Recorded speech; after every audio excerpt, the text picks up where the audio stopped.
Bring my own razors. These, I've got another set of razors that, for some reason, these just suck. It feels like it's just wiping and not really shaving. Yeah. Well, normally, you know, I've got a pretty good technique at shaving, and these things just, yeah, there we go. I just gotta get a better angle at it, I guess. You got to run it backwards to pull the hair out of it as you're shaving, or it just sticks in there and clogs the needles. Right.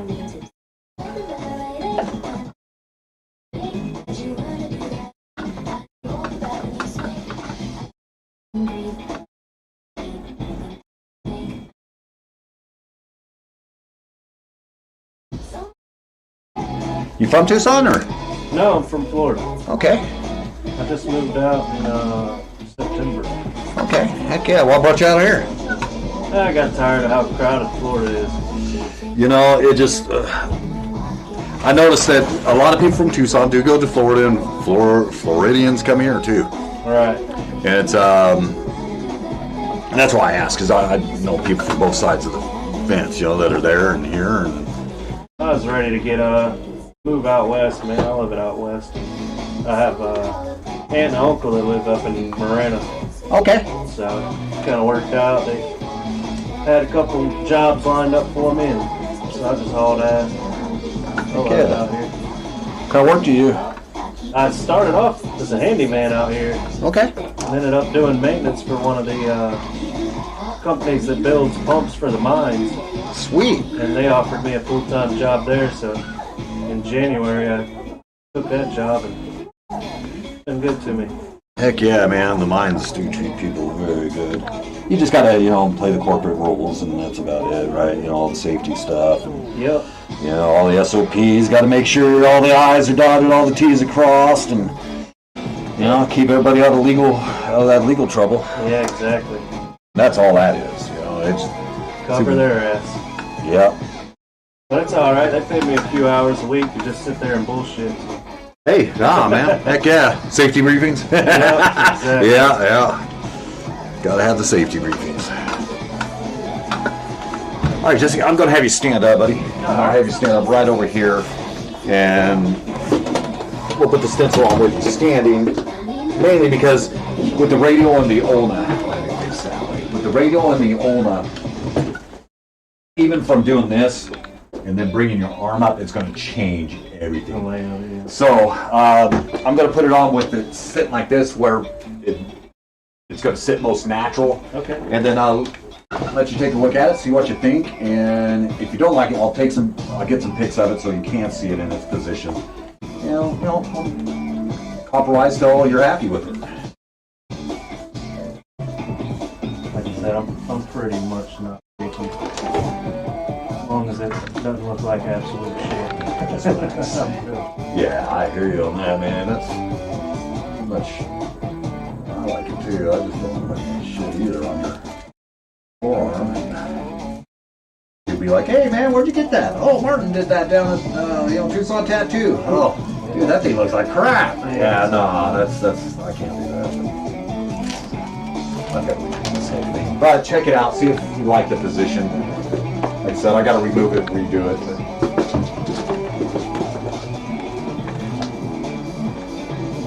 yeah, that seems like the right.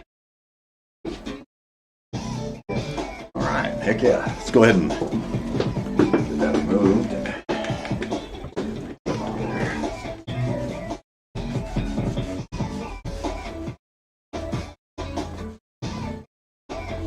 What part of Florida? Ocala. Okay, up north, huh? Yeah, so Okay. between Orlando and Gainesville, pretty much. Here, Gainesville. Oh, I think it's Texas. I keep forgetting there's a Gainesville in Florida. Yep. Yeah, University of Florida's there. The Gators. I didn't know that was in that part. Well, I mean, now that you're here, right? I mean, U of A. yeah, all right. This ain't gonna hurt that bad. Not that I have anything against the Gators, but No, I'm not even a Gator fan. I was the asshole kid. All my family's Gator fans, so I had to root for somebody else. oh, heck yeah. Got to be the black sheep, huh? Yeah, exactly. it's better sheep than good. No, just-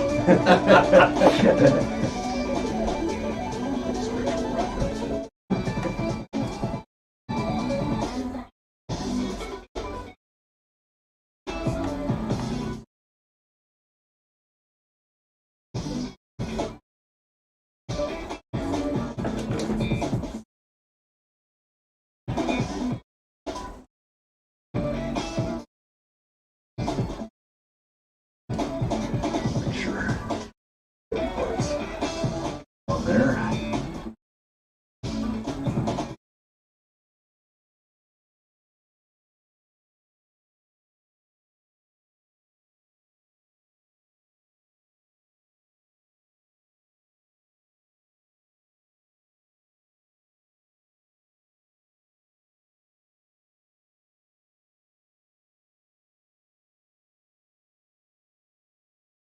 Oh yeah, I want.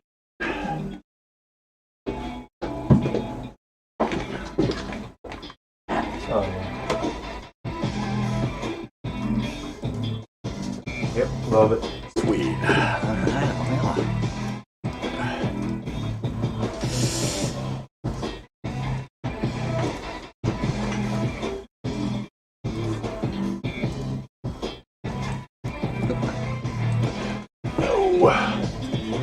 What's your YouTube? That's the easiest way to do it. Yep. Let's see.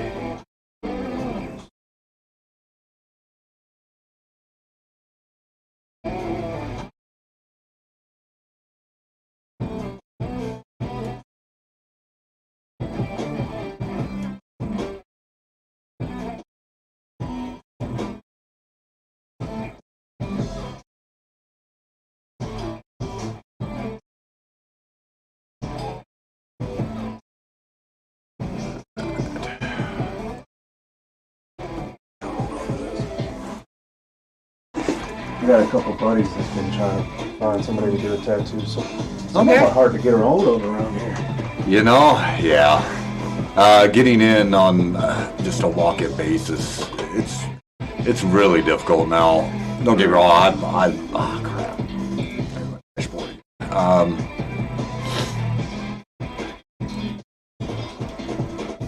And part of that is just there's so many people wanting to get tattoos lately.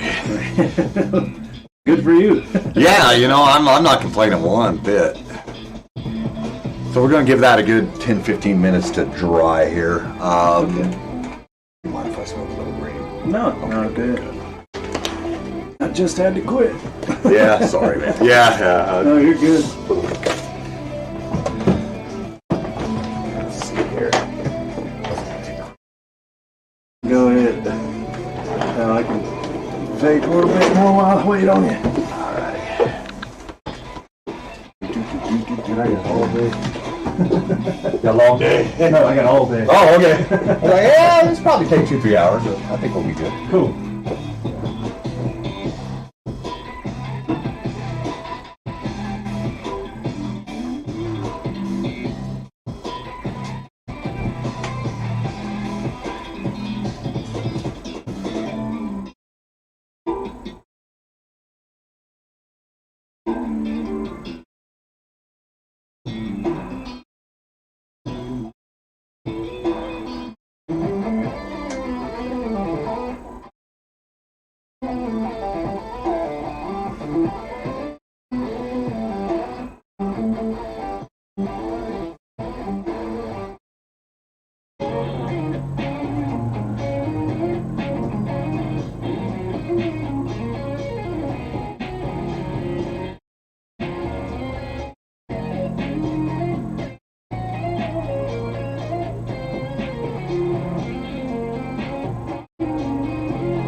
I work with veteran rescue mission. Also outside of here. And this morning I was what's called a hero's breakfast. And taking pictures. So like this. And you walked in right after I just changed out of my suit. I didn't even have my suit still in here. Got to change out the phone ring and I need that chance to put on my shoes. I was like, all right. Dude, I've been home after. I was all right. Let's get that stencil on. That happens.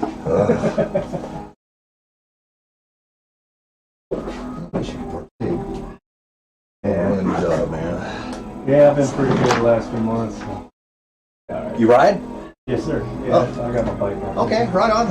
Man, I'm waiting on my banjo bolts from a '93 1200 XLH. Hell yeah. I stripped it down, rebuilt it myself. Nice. And just matter of fact, if I would have had the banjo bolts, I would have been riding it today. Yeah. You're good, buddy. You're good.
Probably already flagged for the Olivia playing in the background. Because of the copyright or something? Yeah. It's all right. It's just on the rebroadcast they flagged me. I think. So I'm leaving it on for my lives because I don't care about the rebroadcast. Right. You know, it's more for the lives. I was on TikTok for a long time, but they're It's pretty strict, huh? yeah. If I ain't gaming, they don't want me on my PC streaming. Really? Yeah. You literally have to be a gamer to stream from a PC on TikTok. Doesn't make a lot of sense. No, I don't. It's just it's ridiculous. You know, I'm a tattoo artist. I want to share what I do, how I share it, and that's through my PC. I can set up multiple cameras and get different angles for people to look at, and you know, they don't want that. They want it from my phone because they want to track my phone. That's what it's all about. It's about being able to track. Yeah, with all the software you got on PC now, it's a lot easier to do it on the PC than the phone is. I agree. It's just how they run things. It's a little questionable. Hey, we got one watcher so far. Yeah, I'm one of them. Oh, that's probably you then. I sent it to a couple of my buddies. They might get on and watch. I told them that we'd be on in like 15 minutes. So. Yeah. Yep, just went up to 4. My girlfriend likes to get on and watch too and hang out. It's kind of a chance to hang out. I look up and I know she's watching. It kind of gives me that good feeling too. That's good. Yeah.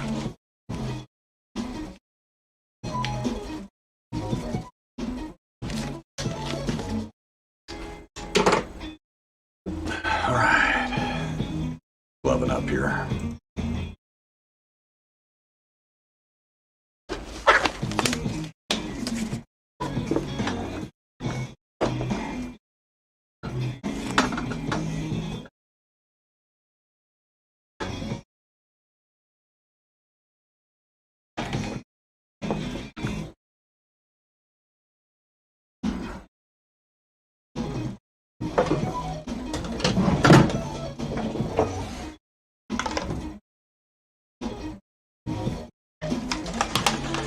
Do you mind Polyphia? Or is there any type of music you care for? I listen to all of it, man. Okay, sweet. This doesn't bother me a bit. And somebody tried telling me, yeah, this is EDM. I'm like, what? Those are guitars. I'm only gonna argue. I'm like, no, it's like jazz. Yeah, kind of is. Next thing was, it's nothing like jazz. I'm like, yeah, it is. It's like a modern jazz. I've played jazz since high school. I was in jazz band. Yeah, heck yeah. What do you play? Trombone. Oh, sweet. Heck yeah, dude. I've seen Dave Brubeck. I've seen, golly, Maynard Ferguson. Oh, yeah. Oh, yeah, dude. My dad loves Maynard Ferguson. Dude, Dave Brubeck was really cool. He's an older guy, but his son, Chris Brubeck, was playing an upright bass. I play bass. Oh, okay. And, yeah, that was so cool. Then, who was it? Golly, some guy at NAU. This was a high school jazz band at Casa Grande. We went to NAU for some big jazz festival, and yeah, I got to see a bunch of trumpet players, trombone. I mean, just all sorts of wind, and you know, back then it was all about the wind instruments, right? Right. You know, playing the melodies and you know, getting all that. And, yep. You ever heard of Trombone Shorty? no, I have not. He's a New Orleans guy. He's younger, but Okay. he's badass.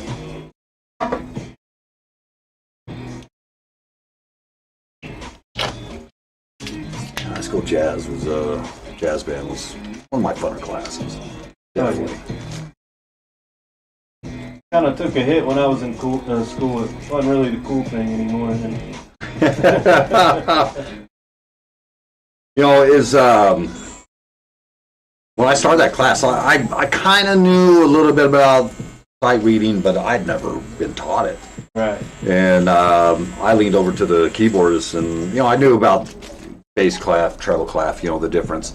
I knew where C started. Right. And that's all I did. I was like, "Where's C?" And she showed me, and I was like, "Thank you." And dude, I improvised everything. You know, I knew my arpeggios, I knew my chords, everything else by that point. Right. And I was, Yep. so I improvised. You know, I figured out what chord structures and what arpeggios and scales they were using, and you know, based off of the sheet there, and got my own stuff. The teacher never said a word. I was like, okay. I was expected. I mean, expected. Are you playing the same thing we are? Right. You know, and I hadn't even listened to half of the songs that was given to me on sheet music. Well, I had no clue. I was just making it up as I went. But that's how I grew up. Anyways, was improvising. Everything was improv. Yeah, I started in middle school. I had a pretty good band director through middle school, man. He taught us a lot. By the time we got to high school, it was pretty easy on us. Heck yeah. But I didn't really care for our high school director. He was kind of an asshole. 1 second here.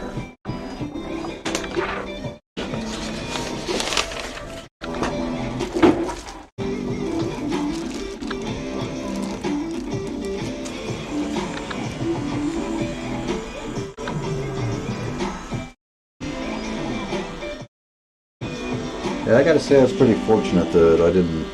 My teacher was pretty cool. Yeah, our middle school. But he was the band director at University of Washington before he came down. Oh, so he had high standards of expectations. He did. Yeah. But he also was a very good teacher, you know. He was cool with us kids and taught us a lot, knew a shitload about music. He was real good. He ended up getting us into some of the Christmas parades and stuff like that. St. Pete parade we played in one year. Oh, heck yeah. So he made it real fun. A bunch of trips, and it was fun.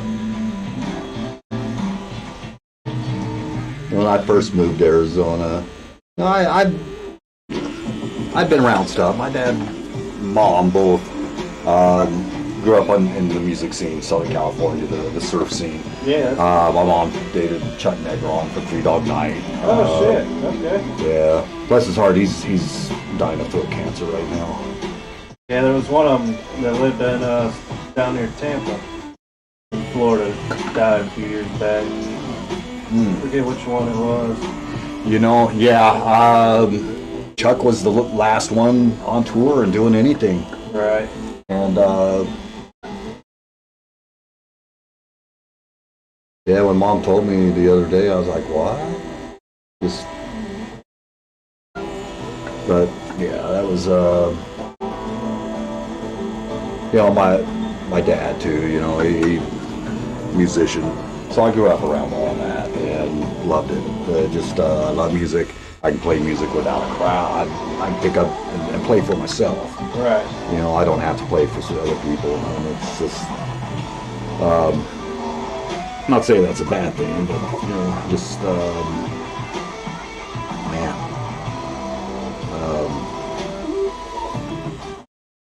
I enjoy it. It's an enjoyment. Oh yeah. I picked up guitar after school.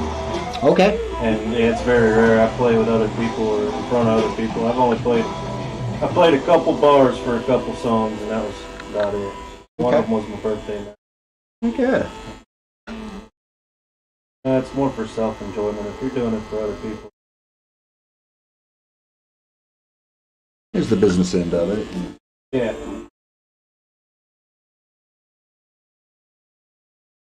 Yeah, it wouldn't be bad to make a couple $100 on a Saturday night or something. Play a little small bar.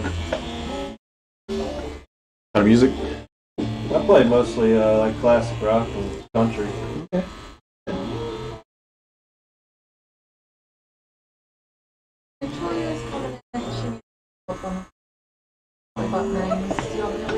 Yeah, if you would. That's fine. I appreciate it. Could you do me a favor? I was just fixing to ask, could you wrap it?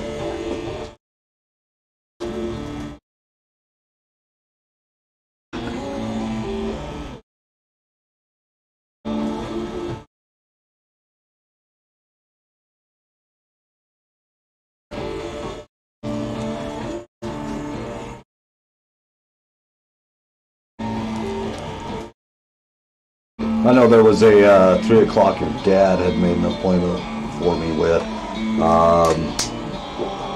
I believe it's just a touch-up though. And no idea what it is. But yeah, I'll be running a little bit behind, but I appreciate you.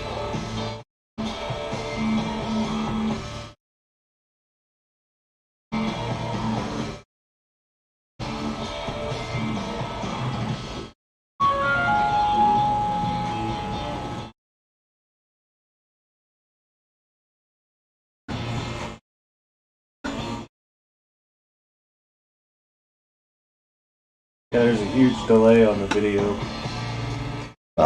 12, 15 seconds. Yeah, please.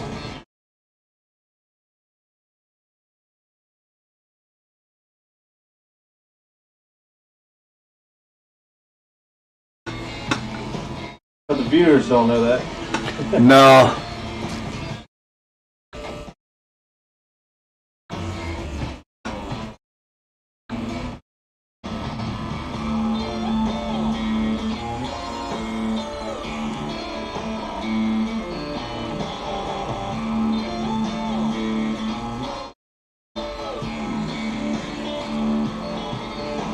No, these guys are just so phenomenal.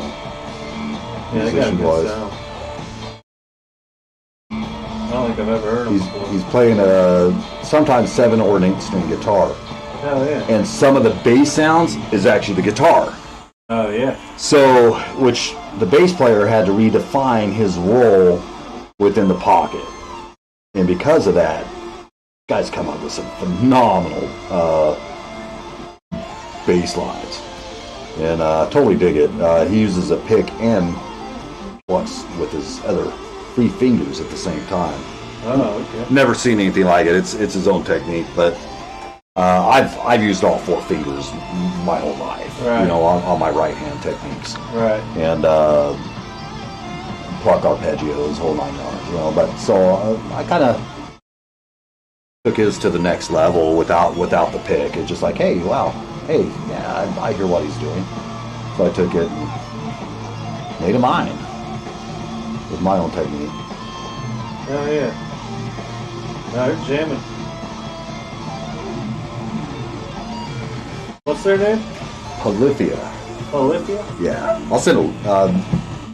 Yeah, I'll get your number. Send it Yeah, to you, man. I'd sit down and watch this shit and drink a couple beers at night. Oh yeah. You know who Steve Vai is? Yeah. Okay, the next song should be with Steve Vai. Okay.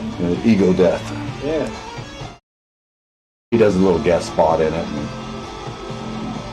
And obviously these guys can't be playing at this level without having been influenced by like Steve Vai and stuff. Right.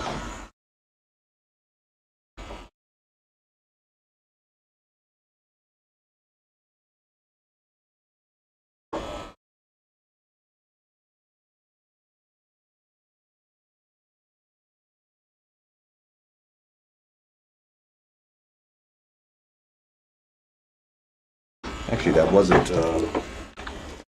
That's wrong. That was way off on the set list here. Yeah,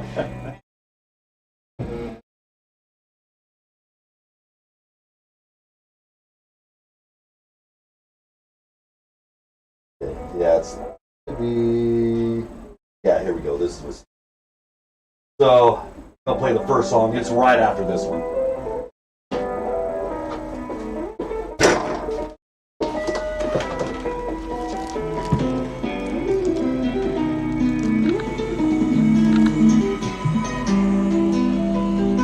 Wait for the bass to kick in. This is where it gets just super intricate. More.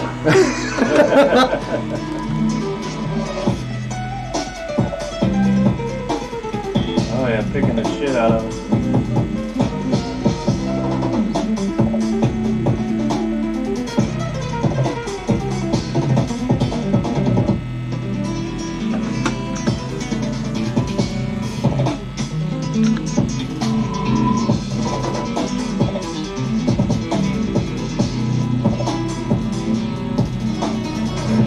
Dude's a a hell of a guitar player, man. Tim Henson, yeah.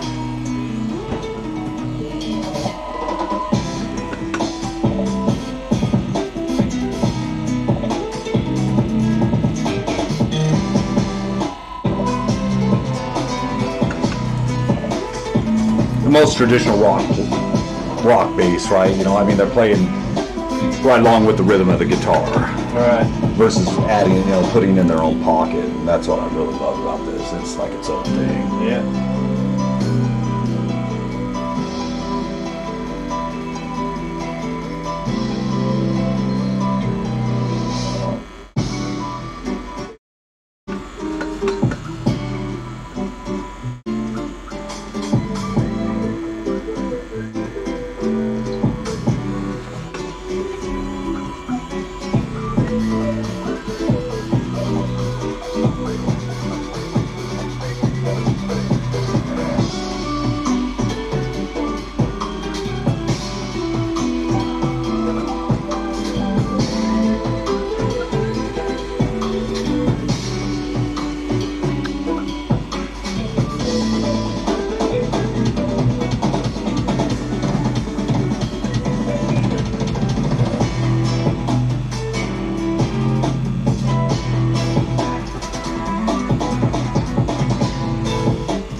Yeah, they were going off.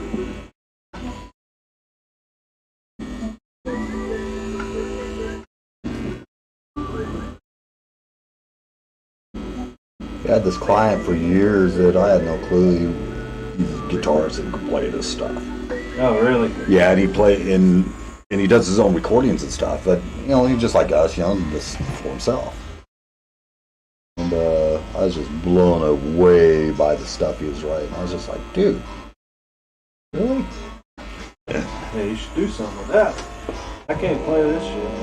This is beyond my level. Guitar-wise, I can. The bass, yeah, I can keep up with him. Just because I've been playing for years.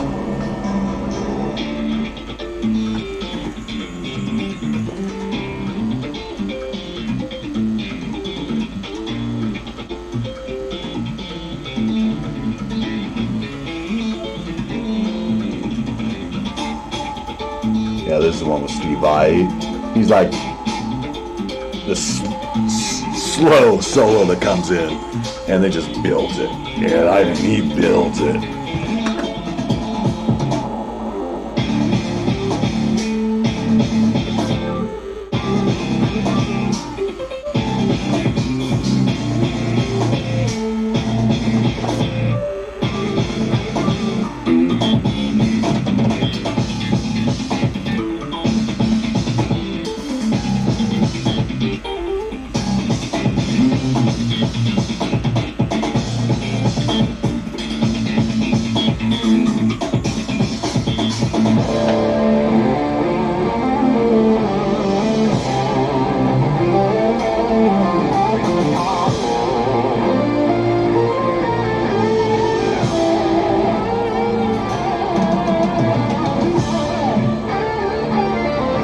No Steve Vai yet. Even this first solo I thought was him, but then you see the video and it's like, wow, alright.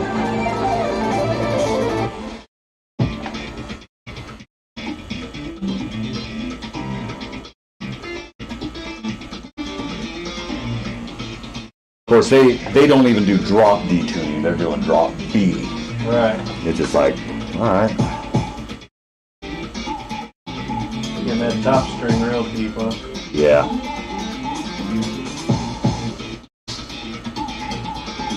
And yeah, he does a lot of old school bass techniques.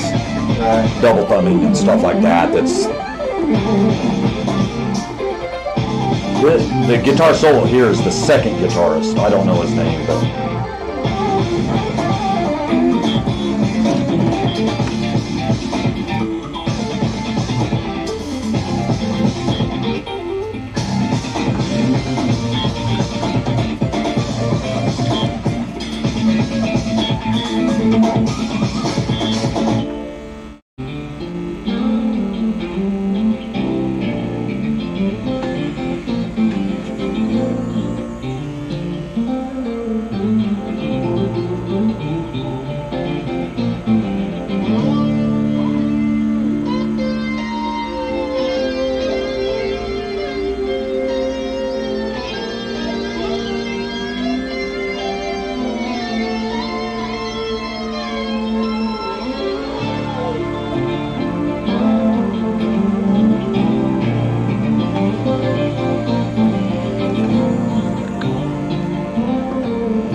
Yeah, this Steve Vai here coming in.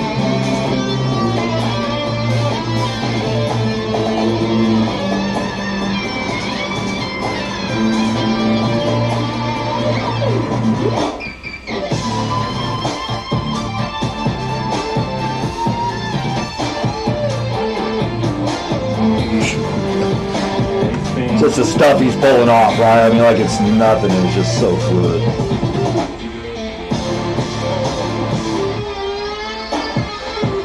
Yeah, Steve Vai is one of the best. Yeah.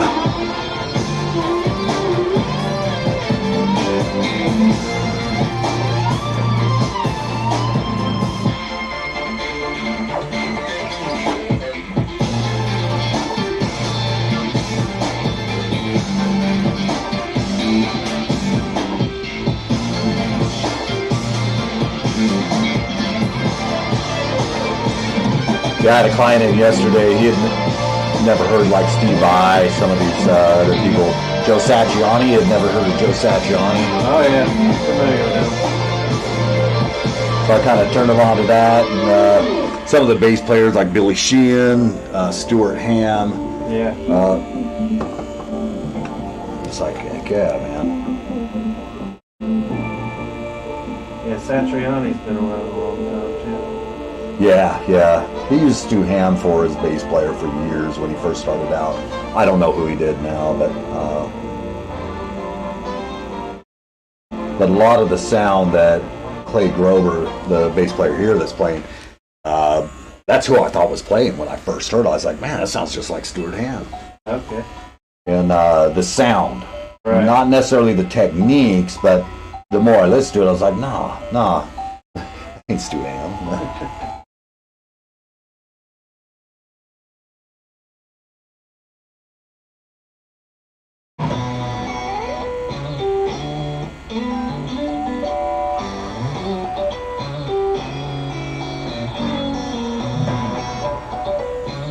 So are you shading as you outline? Little tiny parts of it that need filled in solid black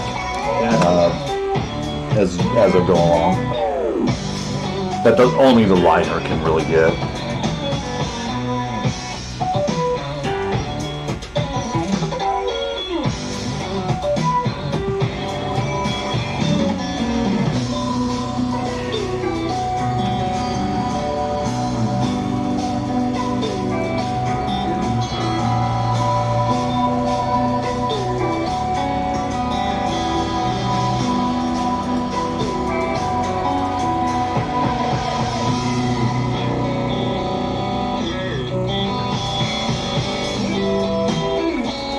That's kind of helpful for me because usually the shading's the worst damn part.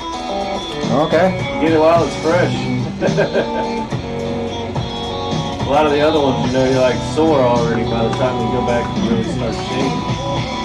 Yeah. And then hit it all at once. But yeah, This ain't bad at all, man. Well, I know I have a very light hand when it comes to tattooing. Yeah, I haven't heard you bury the needle yet. No, I don't need to. It's I like the needles to do the work for me. Right.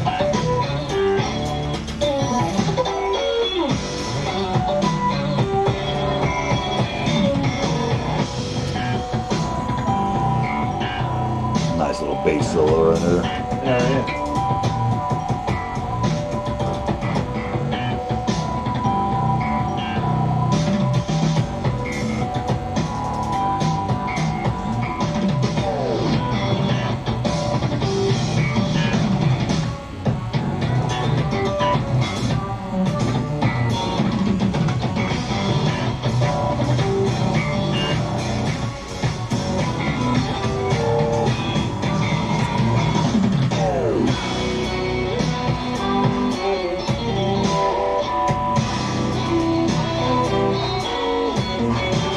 Just sweet picking. This guy does unreal.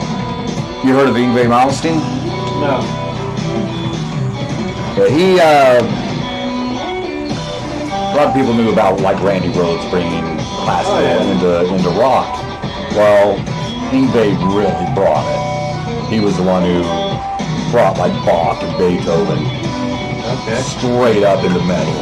And playing it on guitar, and he was the first, I mean, at the time, this guy pretty much invented sweep picking. That style that these guys are doing. Right. I don't know if he invented it, he at least brought it to the forefront. He may have stole it from somebody else too. But sweep picking wasn't that big of a thing. Yes, this is still Polyphia. Okay. They cross a lot of genres, man. You can hear them in the background, just get down with it all too. Yeah. That drummer's clean, man.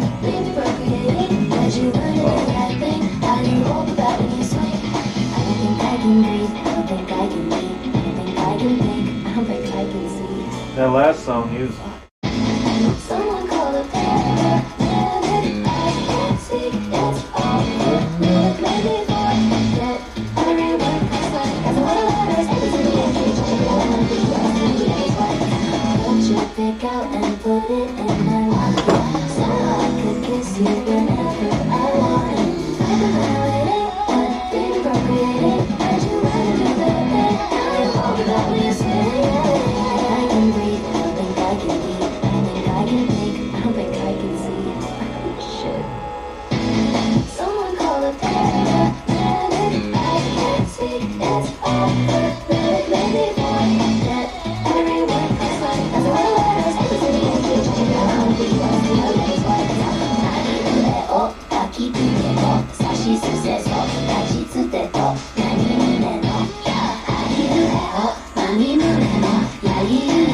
Tim Henson, I think, is at least some part Korean, and that's the artist. Sophia, I think her name is. I think she's Korean. K-pop artist or something? Yeah.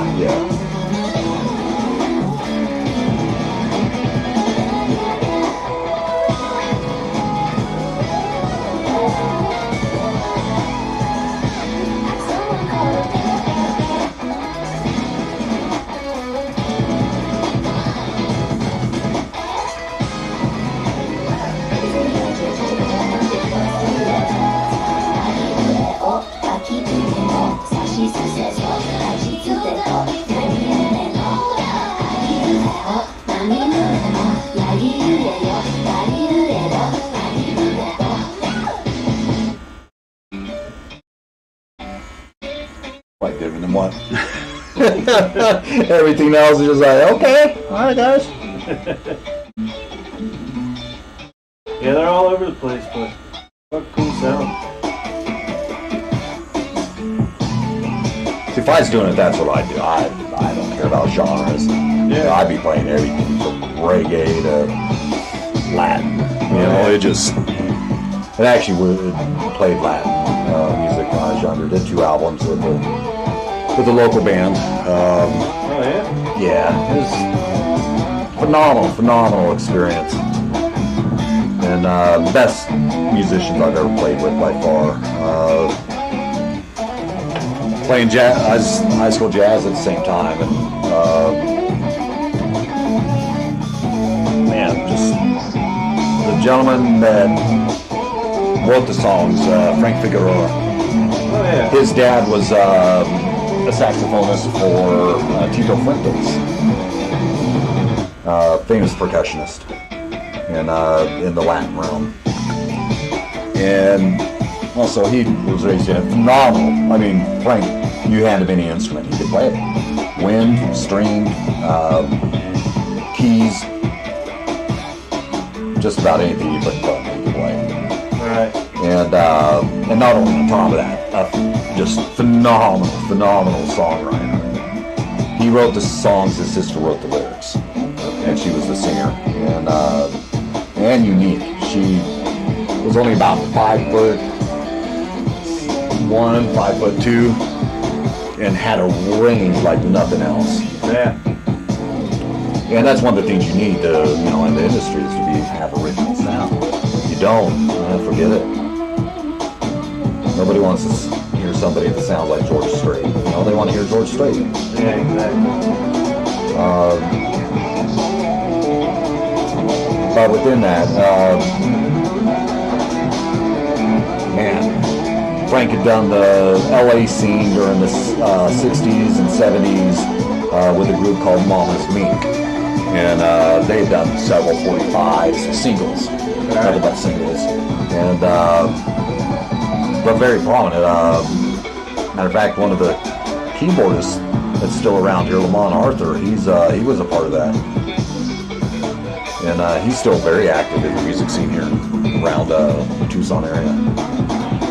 Where's some of the good music venues? Been to the Rialto a couple times. Man, check out TucsonLovesMusic.com. Okay, yeah, I have to look at it.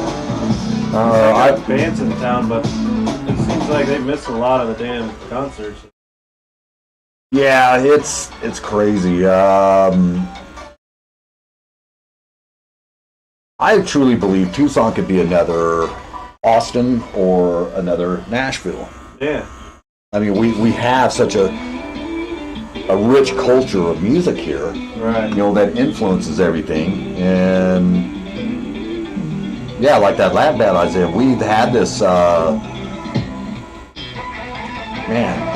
this unique sound that was ours, and it was totally a Tucson thing, man.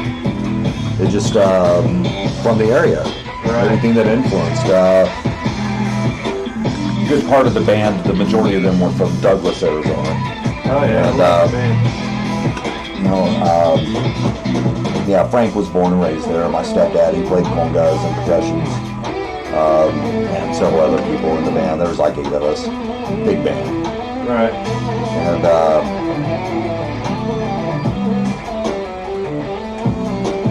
but learning about dynamics, man, that was probably one of the greatest things that I learned was being able to play loud or soft, regardless of the volume that's on in the amp. Right. It's being produced. Now there's limits, obviously, but if you got loud, you should still be able to play soft at least. Right.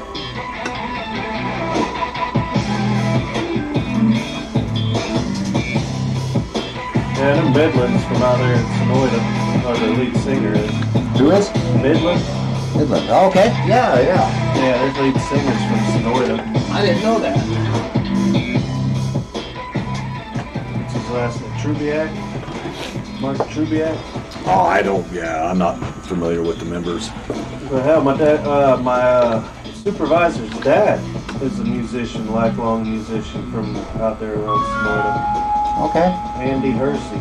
I went and watched him locally a few times. Just a moment. Yeah, you're good. It just you.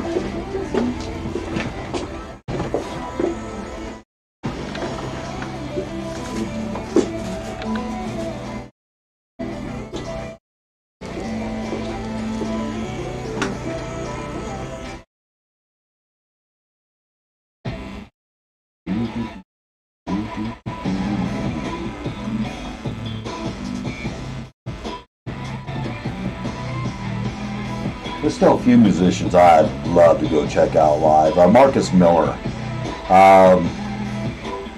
Marcus Miller is this musician that can play any instrument also. Right. And he chooses to play bass. he's famous for, I mean, just inventing new stuff on the bass also. Yeah. And yeah, I'd love to go see Marcus Miller in concert. I actually would love to jam with him. Yeah. As most musicians, I'm sure would, but you know, I think I'd keep up somewhat. Oh yeah.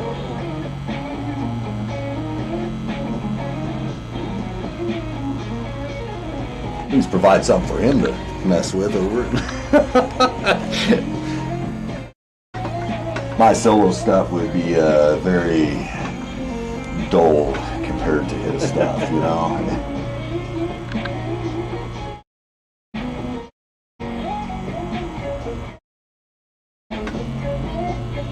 But what I really like doing is on YouTube, right? You can get different tracks and stuff. You know, Right. just bassless tracks. All right, bassless funk, bassless jazz, you know, and with cool stuff going on in the background, just no bass, so you get to do your own thing. Yep. That's what I messed around love. with that on guitar. I ended up doing it on guitar like that. Mess with some of the backing tracks and shit. Yeah, yeah.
They make even rap sound good.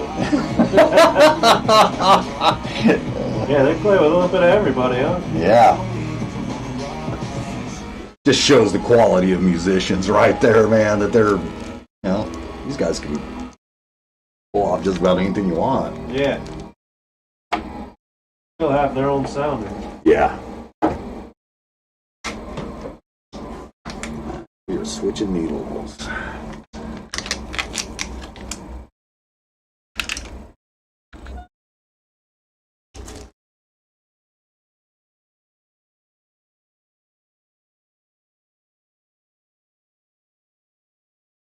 Somebody at a concert. I think it's water, but it's Grey Goose.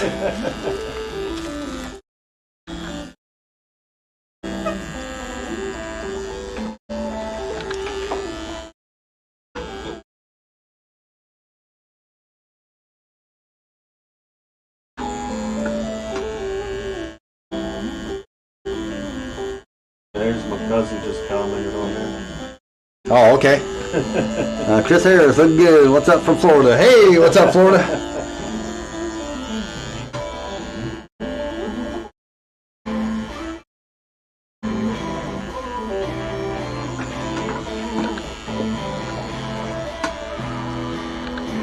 Yeah, now we're shading. If you haven't noticed. What you got, like the 4 needle on there? 17 mag. 17 mag.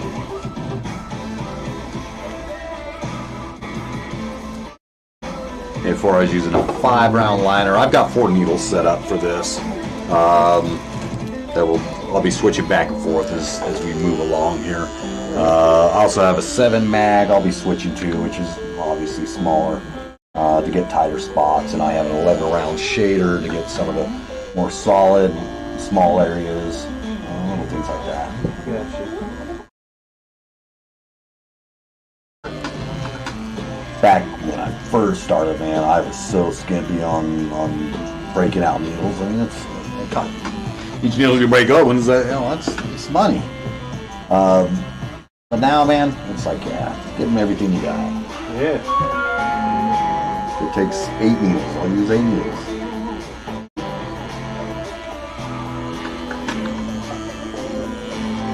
Just give them the best tattoo you can. I appreciate it. I appreciate you. Okay. Appreciate you allowing me to do this. That's what I love doing. Yeah, it's got to be a pretty cool job, man. Well, I had to rejet my car. And the guy that I got the basket case from, he had rebuilt the top end, put straight pipes on. And I figured it would just, regardless, I wouldn't have to rejet Harley carb. But yeah, I had to go a little bit bigger with the pipes I was running, so I went down to this guy, talked to him. He owns, I think, V2N Collective. Yeah, that's right around the corner from my house. Cody, I think his name is, maybe. I'd have to go back and look. Forgot the whole point. Holy cow! Forgot what I was rejetting it. Oh yeah, and so I get this thing rejetted, right? And, it runs great, but there's a point I brought up the guy from V-Twin Collective. And, sorry, my mind's kind of on 2 things here. What was I talking about originally? Holy cow. Yeah, there's my other cousin just coming. Managed to get another one. Dig it. Heck yeah. Got one from Florida and one from New Jersey now watching. Heck yeah. Yeah, a lot of those guys running the 1200s, man, wear by the Makunis or the S&S cars. I'd like to run a S&S Super E. Yeah. But I don't have $1,000. Yeah, they're not cheap. Because not only do you buy the car, but you got to buy the kit to mount it. Right. New manifold. It's just like, wow. I just looked into it. It's like, reason why it's $1,000 for the full setup. I'm sorry, I bought the thing for $1,500, thinking I was only going to put another $1,000 into it to get it running. Yeah, I haven't tallied up the receipts yet, but I know it's past that a bit. That'd be worth it when you ride it. I hope so. It's going to be my daily rider for a while, and like I said, more of a lane splitter, you know, to get me to and from work and city riding. Yeah. I was checking out, you know, running mids on it. It's got the forward, you know, I got it. It had forward controls. They weren't complete, so I had to get new ones and got them. And somebody had suggested that I run mids. Well, the mids are there minus the brake side pedal and pedal mount, I guess, the bolt, the pivot bolt. Right. For that's not there. So I had the mid controls, I just didn't have any way of hooking that up. But I kind of set the other one up where it was. Hell no, I feels like my knees are up in my chest. And the thing I didn't like about Sporties in the first place was how high everything sat. Yeah. They are so, that center of gravity is so high. Right. I mean, so this thing's dropped 4 inches automatically. That was the first criteria. This thing's dropped, and it was already it already had the struts on it. It dropped at 4 inches, but I got some coilovers also that you know, my back ain't gonna handle a hardtail, even if I'm running, you know, 8 pounds of pressure in that back tire. And it's still a hardtail. Yeah, it's still a hardtail. That's what everybody. Just run low, you know, low tires. Oh man. No matter what you do, it's still a hardtail. It helps running low pressure, but yeah, see, I've never ridden one, so I can't. You know, I don't know, and it'd be a total experiment for me. right. And well, I've L4 and L5 and my lower back were trashed back in the 90s, Yeah. and so I have to watch my back. Mainly because if my back goes, my career's done. Right. If I can't sit and tattoo, my career is done. Yeah, so keep something flush on there. Yeah. Right now I got a Lapera, bare bones, you know, I mean, this thing had no cushion whatsoever. Yeah. I'm just like, well, looks cool. Yeah, they look great. Hey man, that thing looks cool. I'm sitting there going, yeah, I don't know, man. Right now, I'm even sitting on a gel cushion. I mean, that's how much I favor my back. And comfort is important. Unless you're only going to ride 5 or 10 minutes at a time. no, yeah, and that's why I said as a city bike, everything else. If I get anything else, you know, I'd like either. No, I don't want to go an FX. I'd rather go like a Road King, something that I can take on the road a little bit more, or even a full dresser. Oh yeah. You know, it just something that a little more comfort. You know.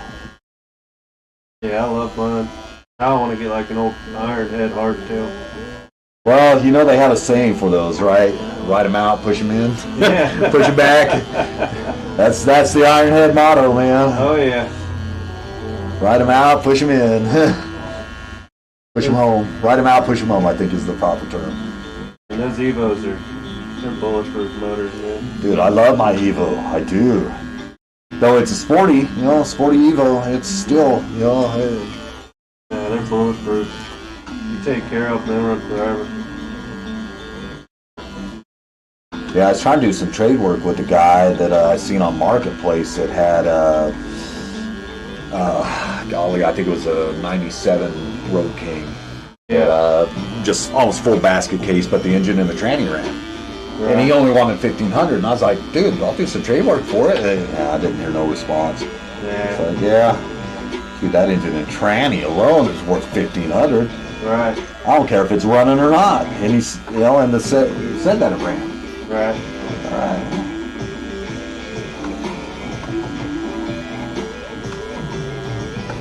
But I want something I can work on. You know, and I'm sure I can get into the EFIs and all that good stuff, but oh man, I love carbureted engines. And I just seen things where I could convert my thing to points if I wanted to. Yep. Just like, really? Yeah, most guys recommend doing the points. My first, I had a KZ1000. First bike I had was a KZ650 as an adult, and that had dual points. And then I got a KZ1000. Right. And yeah, that was way back in the day. But the KZ1000 was so finicky on the points. If I let anybody else ride it, dude, I had to redo my points. Really? It was that finicky. What got you off the sport bikes? I don't know, the bikes that I bought in the past was out of necessity. Right. I needed transportation. I wanted cheap transportation, and that was it. After that, I had like a GPZ 550. Man, I've had so many bikes in my life; it's been unreal. But and finally, 2018, 2017, 2018, I had a Fat Boy Low. I love that thing, man. My brother wrecked it. No shit. Yeah. And the insurance just paid it off. That was it. So, and I had a VLX also at the time, so I chopped it up and bobbed it down and turned it into something a little nicer than what it was originally. And I had that bike for years, and I loved it. And just a great city runner. Oh yeah. You know, and that's all it was. My first bike was a 82 Suzuki GS 850. Okay. Pretty fun bike. No torque, but had good horsepower. Yeah. You gotta twist them Japanese motors out, man. Well, it was all the regulations that they put on the motors coming over here. Right. That's what still even today, right? I mean, it's one of the biggest issues. EPA. Yeah. It's true.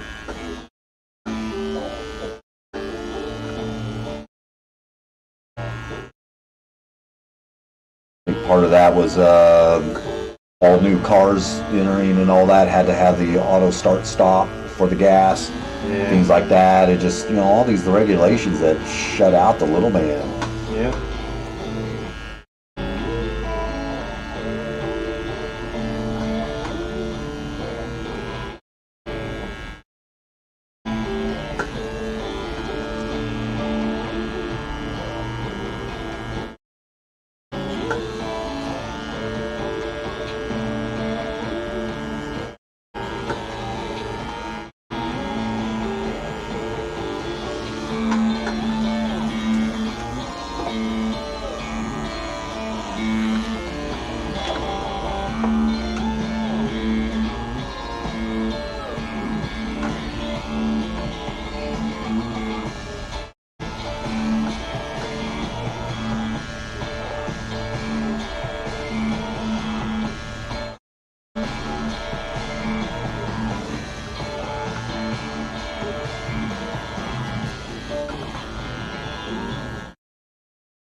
Now I want to go riding, man.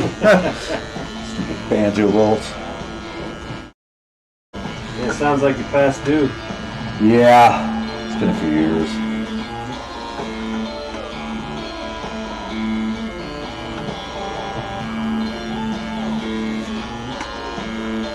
I even tried to suffice it with going out and riding my buddy's horses.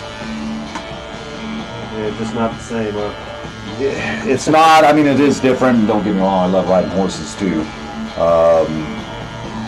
Golly, it just made me Jones a little more.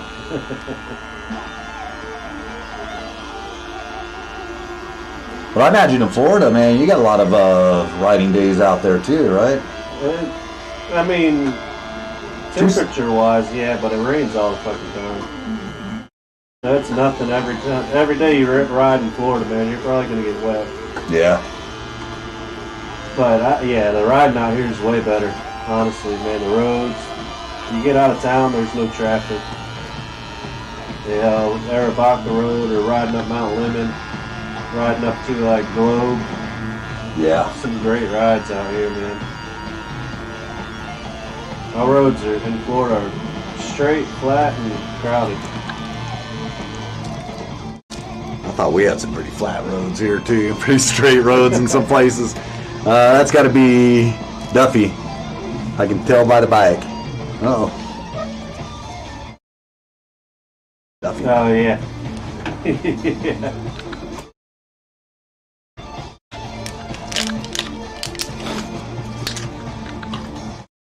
Yeah, chicken soup's Duffy. What's that? Chicken soup is Duffy. Oh, okay. The guys that commented. I guess he's got his Harley as his profile picture now. Oh, sweet. Oh, yeah. I can kind of, I mean, this thing's like... Tiny. Yeah. He's the one that actually rode all the way out here to Durango with me. Oh, heck yeah, man. We met up in, right outside of Memphis. And then rode all the way out here together. Longest bike ride I did was to Dallas and back. Yeah, that's still a good little haul. Dude, oh, that hurt. That hurt. What were you on? 4-bike? No, VTX. Oh, okay. Yeah, 750. That's better than some bikes. Yeah, I mean, it kept up with stuff. It was a hard ride. It was cold. It was like a January, so it was nice and cold. Wanted to go see my cousin. Hadn't seen him in years. Just divorced. Yeah, you gotta stay moving around on them long rides, man. Shifting your weight around, sitting on different spots of your ass. Move your legs around. When you can feel your ass. Yeah, exactly.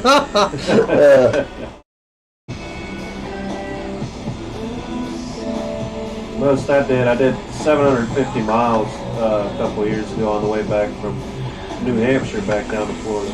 Okay. Dude. That was pretty brutal.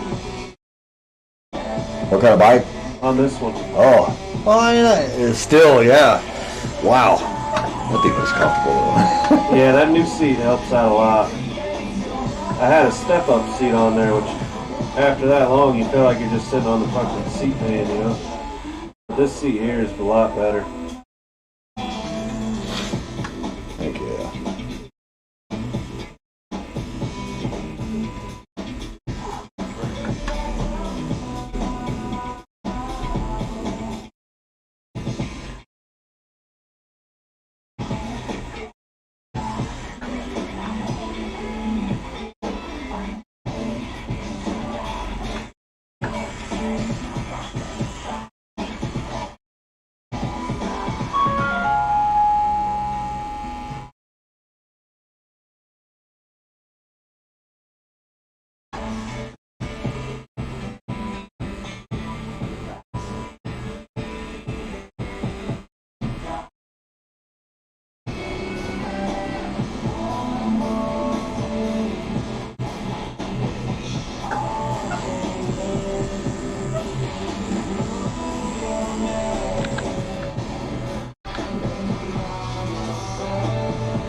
that still the 17 mag? No, this is an 11 round. Oh, okay. Getting in some of the smaller solid black areas.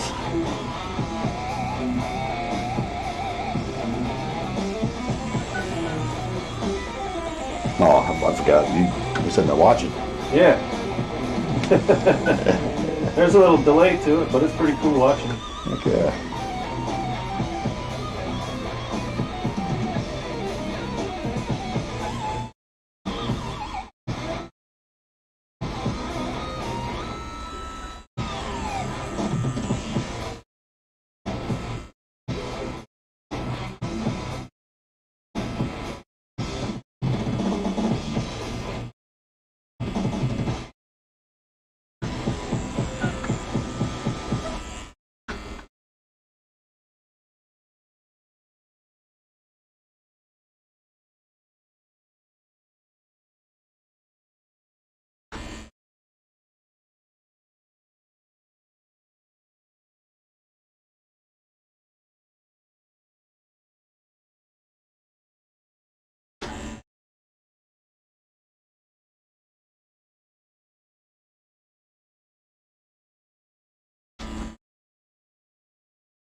Turn up, I grab my phone and my vape real quick.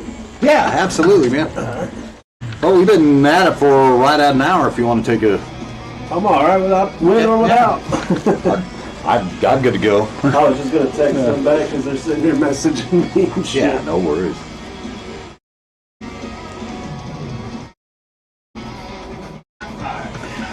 All good? We're all good.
Oh yeah, so when I first moved to Arizona, within the first couple days, right? I mean, at high school, everybody was, did you play the instrument? Can you sing? I was like, just kind of looking at everybody like, well, yeah, okay, yeah. They're like, hey, man, there's this kid, man. He's gonna blow you away. He's this guitarist, man. They're looking to form this band for the May Day Festival, Cinco de Mayo, at the high school. Right. And they're like, dude, this kid's gonna blow you away. At that point, I'd been around some pretty good musicians. And I was like, yeah, okay. A little kid, okay. Oh, yeah, sure. I think he was 13 when I first met him. Yeah. And, like, all right, so I was told where to show up for rehearsal and all that. And I did, man. I walked up and I thought there was a tape playing of some guitarist that I wasn't sure who it was. Yeah. And then opened the door and there's this 13-year-old kid just looking up at me, smiling. I mean, just biggest smile, just jamming out, man. And I was blown away. I'd never seen somebody do that. Right. At that age, anyways. And phenomenal kid. guitar player. He's still around here? Yeah, he might be watching right now, actually. Yeah. He was playing classical at like 13, 14 years old, man. Yeah. Teaching guitar. I mean, just at a level that just knew his theory, everything else at such a young age, and was pulling off stuff that nobody was doing. And not only that, I mean, he was a great guy too on top of it, you know. I just met a few really good guitarists, you know, that back then just ego, you know, everything else. It just like, they thought they were rock stars, and it just, but you know, we had fun. We jammed out for the school. Him and I ended up doing some music and stuff like that together when we were younger. That's still one of your buddies? Yeah. Dang, that's a lot of detail. Thank you.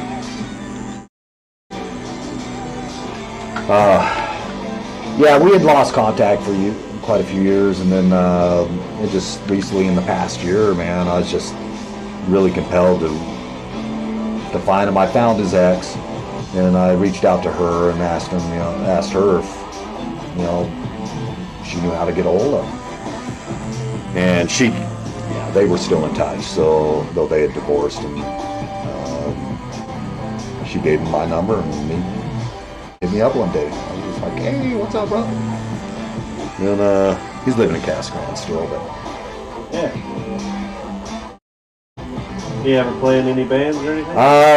Well, he had like full ride scholarships and stuff, and man, he did his girl that I reached out to, she had gotten pregnant, and he was like 15, she was 16, and, you know, and he did the right thing, man. He manned up and became a dad. And though he could have, dude, if anybody could have stepped into the music scene, it would have been him. At least in my mind, you know, it just... Yeah, that's pretty young to have a kid. Kind of there's a hold on a lot of things. Yeah. But he just that kind of guy, you know, where it's just like, it was no second thought. Right. You know, I've got a kid on the way. I've got to take care of my kid. Music? Yeah, sorry. You know, it's not paying the bills. Right.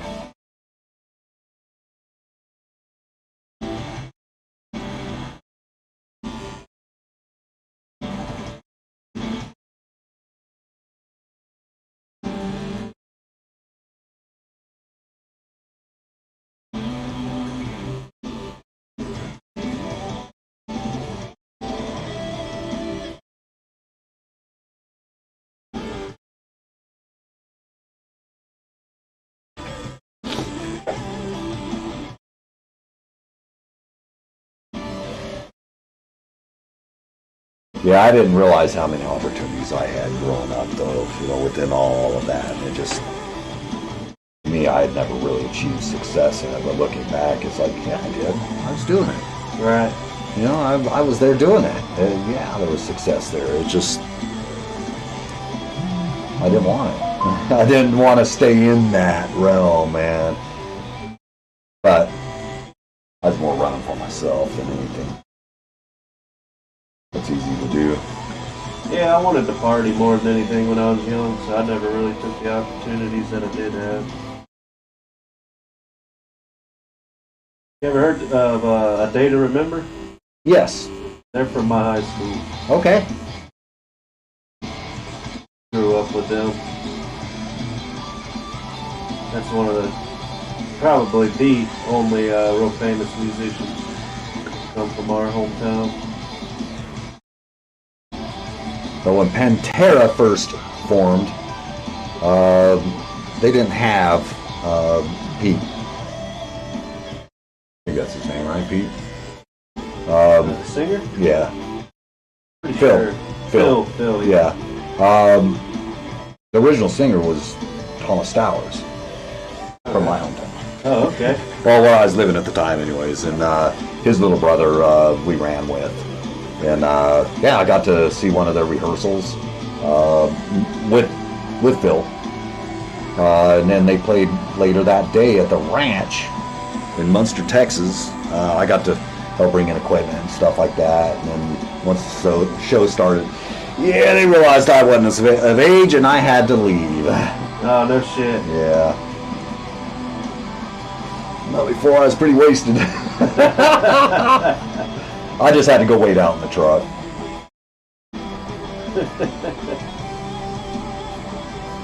I was okay with that. I could still hear it all going on inside. It's pretty cool.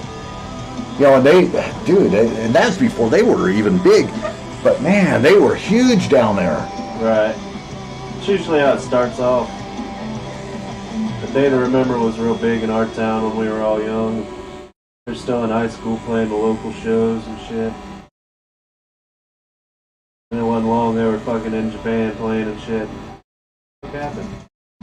Good management. Yeah. Yeah, you got to hire, you know, to get into all that. You know, a lot of people they think being, you know, just playing music and all that's enough. No, you got to have a business sense. Yeah.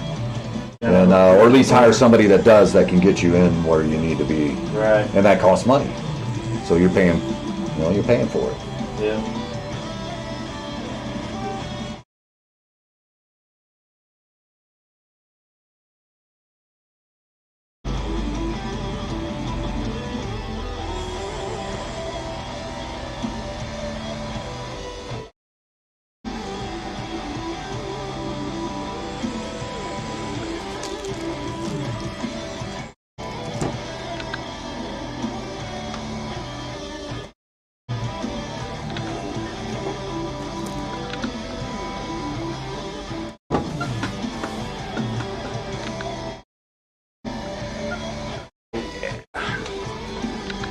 Moving along. Hell yeah. About the most comfortable tattoo I've ever had, I think. Yeah? Heck yeah. Love hearing that.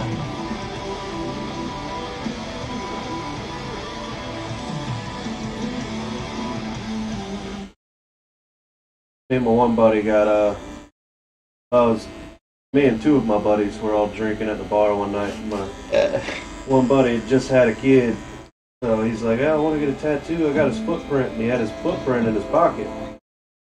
So us other two are like, well, hell, we'll pay for it. Let's go to the shop, man. We'll pay for it. We get there, and he backs out. And I'm like, well, we came all the way to the tattoo shop. Somebody's getting a damn tattoo. So the other buddy's like, I'll get a tattoo with you. All right, well, what you want to get? So we got her name and her name too on our ass. That would say, I have her name on my ass? Yes.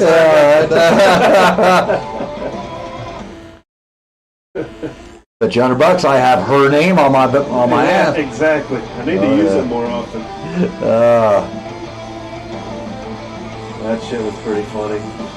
And watching him squirm around with this big ass, this dude was like biker gang type of dude, had horns tattooed on his head and shit. Oh yeah. Him grabbing my buddy's ass and my buddy hopping all around. It was fucking hilarious. Sit still, youngin'. That shit was hilarious. Trust me, if he's gonna rape you, I already would have.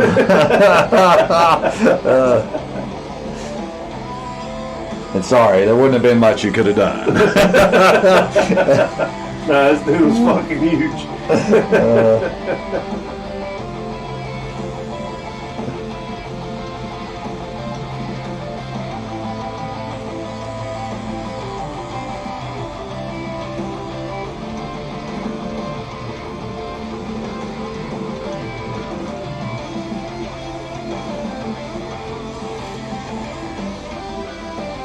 Yeah, those old one percenters, man. There was one that I knew when I was younger, and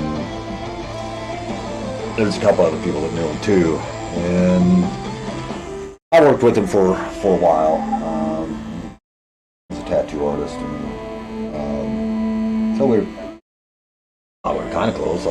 He'd gotten into a couple fights, and I had to perform surgery on him. Let's put it that way. Oh shit. And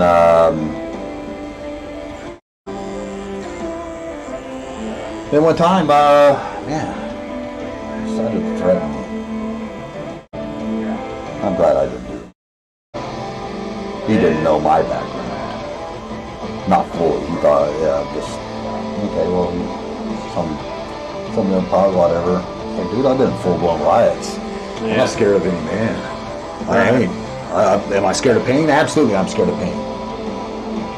I'm scared of confrontations. I don't like it. I absolutely abhor violence. But I'm good at it. Right. I knew that early on. About 13, that's when I really discovered that. I was like, oh, okay. Realized what I actually had at that point, and it just, and it benefited me. I mean, when I got into corrections, I mean, I hadn't been in it 9 months, and I got a phone call from a warden out of the Texas Department of Corrections, TDC, Alford, and yeah, he was part of a bigger task force. And at the time in Puerto Rico, there'd been a huge prison riot where the inmates had taken full control of the facility. This was in Guaymas, Puerto Rico, right outside of Camp Santiago. Right. And I get a call in the middle of the night. It's like, yeah, my name's Warden Alford. You know, we got this situation down in Puerto Rico. You know, it gave me the whole rundown. He goes, we're sending a team down there, and we're one man short. Your name came up. Are you interested in going? I'm like, Yeah, I'm in Puerto Rico, huh? yeah, man. Why not? And so that's what got me into all that.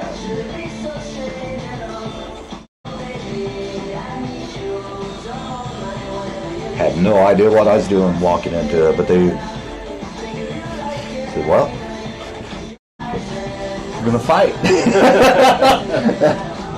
I got handed a 37 millimeter grenade launcher and told, shoot. Alright. Shit. But we had to get that whole facility back. Right. This is a 7-man team. We were only 7 guys. When they put us in, and I'd never been, I mean, I'd been through some riots, first 2 weeks of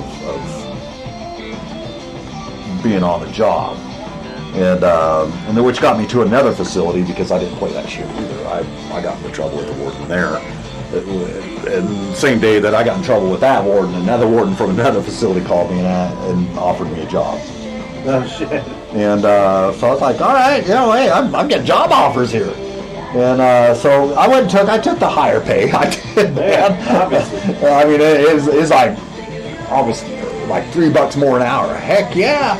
Yeah. So I did that and went through some stuff there, and then that's when that other stuff came up.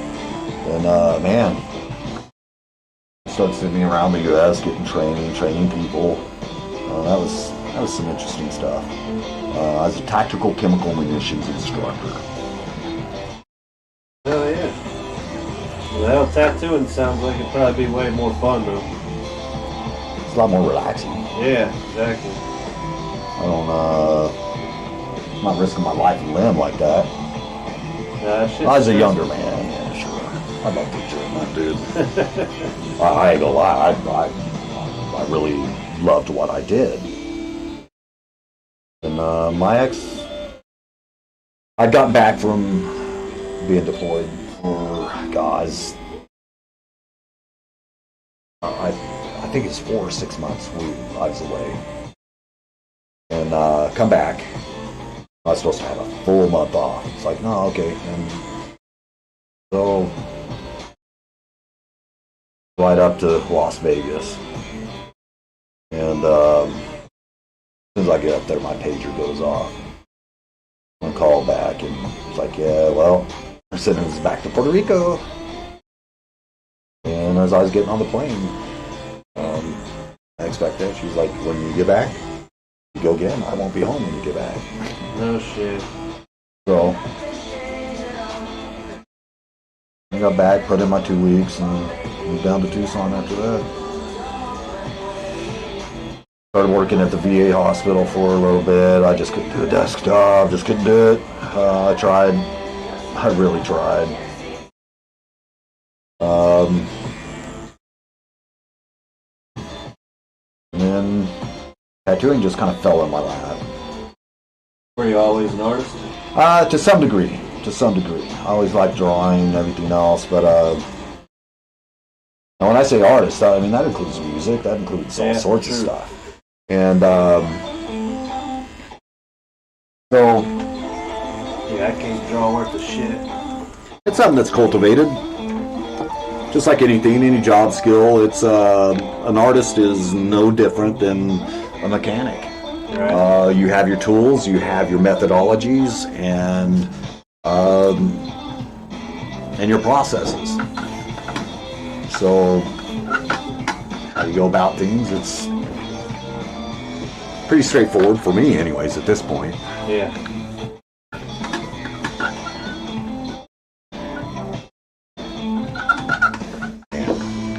We are going to take like a 5-10 minute break. That sounds good. Flip me a bird, Smash. We'll show him her name. Hey man, you trying to get me flagged here? Will that get you in trouble? I don't know, would it? I don't think so. We've As long as you ain't showing crack, right? crack your ass. Oh, my shout out family's commenting in there now, huh? Showing the love. All right. I gotta hit the bathroom, and we're taking like a 5-10 minute break, and we'll get back to it here, guys.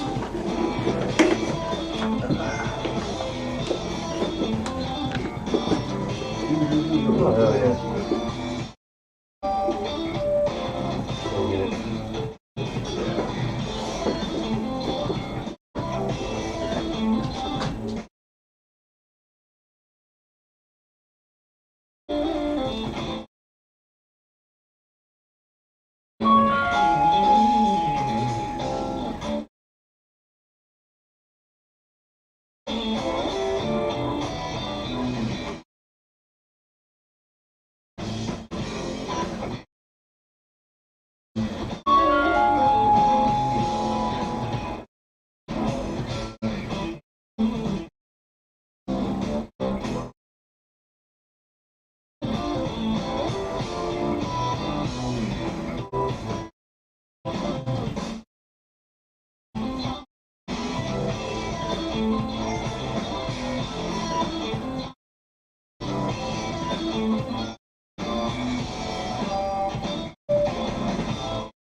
Oh yeah, flip me the bird.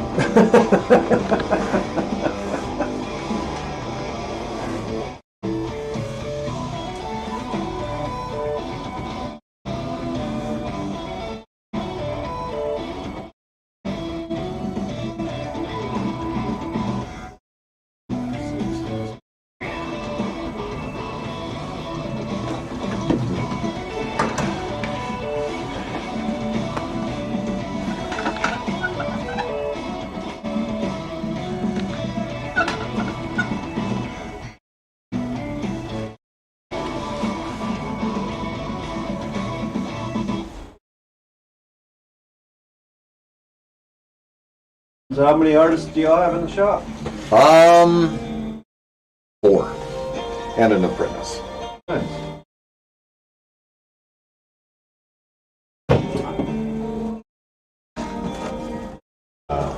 Yeah, man, I think this is one of the best jobs in the world. Yeah, it's pretty That's cool. what I was gonna say with Collective V-Twin. Because he took me in the back. There was another mechanic back there. They were working on bikes. I was like, yeah. They're like, yeah, we got the best job in the world. I'm like, no, you don't. I do. They're like, what do you do? All skeptical. I'm like, I'm a tattoo artist. They're like, yeah, okay, so we have the second best job in the world. I gotta grab some more paper towels real quick. All right.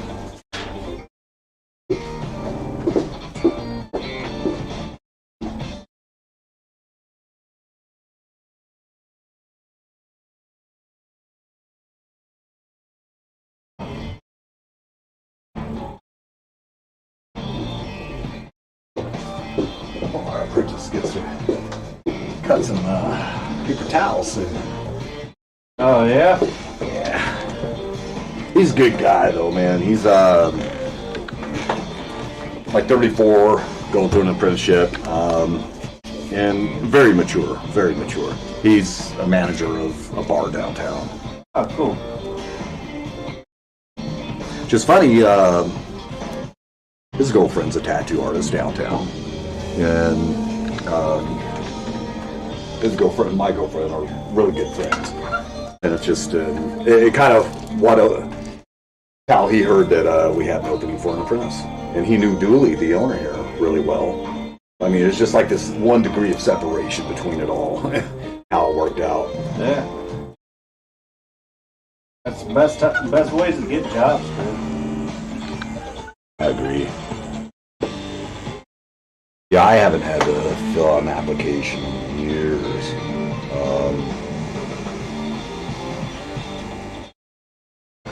Not that I'm all that, because I'm not. You know, I'm just, I get put in these weird circumstances in life, and I'm nobody special. You know, I don't think I am. I've done some pretty weird things, man. That people be like, really? You know, I've been on the African plains, you know, of the Serengeti, you know, moving gold. I've done some. Well, that's pretty sweet. Different stuff, you know. It just The opportunities just fall in your lap. Just, you gotta take them. A lot of people don't take them. well, you know, everything's like an investment. It's a risk. There's a risk for everything you put in, and it's, you know, and the risk to reward has to be there. Oh yeah. And generally, high risk, high reward. Not all the time, you know. There's people, our beloved vets, man. You know, I mean, having risked it all. You know, some of them gave all. You know, it just, here we go. You know, the investment of their lives, you know, into our freedoms. You know, it just. All right. Some of those guys are underpaid like crazy. Yeah, and here we go. Just the undervaluement of what they've done. Right. You know, not only them, but you know the sacrifices that their families had made. You know, to going through the emotional turmoil. You know, things like that. That's some hard stuff, man.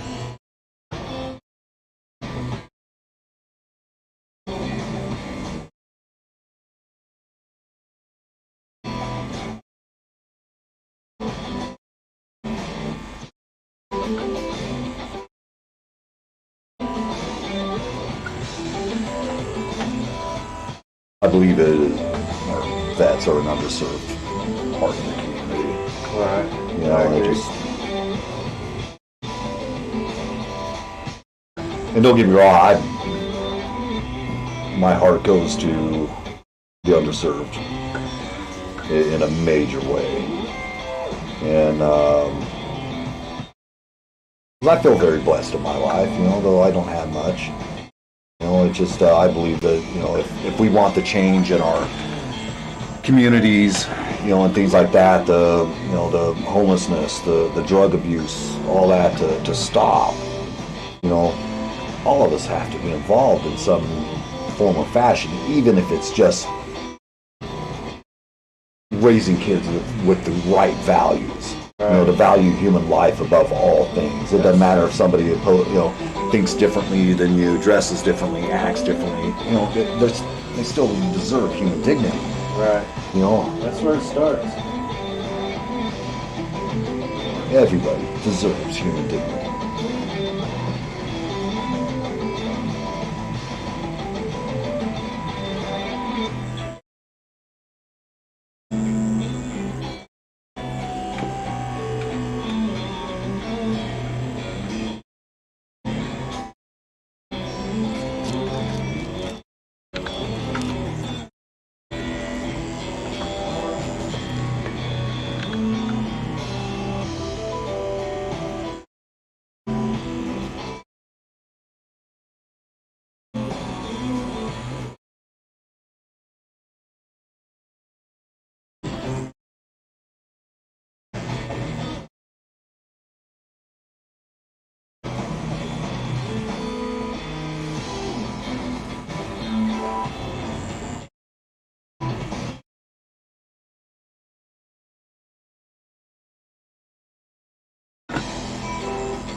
But see, it all starts on the community level.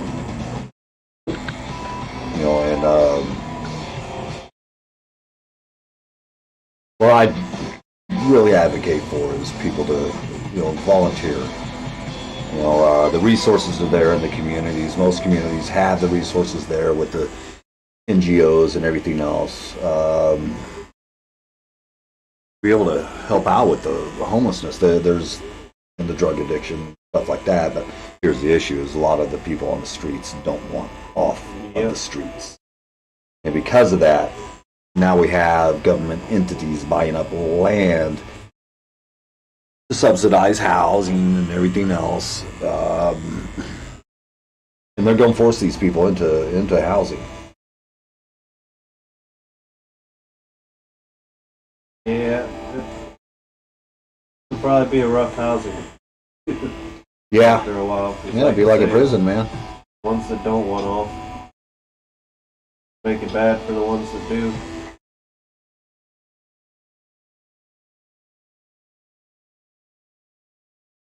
Yeah, I'd found out recently that the city just bought up a bunch of land and they're planning to build on it. It's like, now mind you, I work with a lot of the NGOs and non-profits in Tucson. There's no need for the city to do that. Right. Why not allow the NGOs and everybody else? The city's not hardly involved with what the non-profits are doing towards helping. Right. It's like they don't care. They're going to do their own thing, and it's just like, well, the more they get their hands in stuff, the more they ruin it, and the more things get corrupted, and more buddy system within the politics, and no. Very true. You know, it's yeah. I found out some other stuff too that I'm not going to say over the air that was really disturbing, and you know, worthy of investigating. Find out. Most politicians. Well, I mean, it has to do with the housing development that the city's doing, because that was my biggest question. Is okay, well, we have all the resources there. You know, the biggest thing is okay. Well, let's get the labor. The labor's not there. you know, whether it's volunteer or whatever, but the city's willing to spend our tax dollars on everything else except investing into the communities that are going to fix the issue. Right. They want to make themselves look like they are the heroes. And that's really what it boils down to. And it's just like, like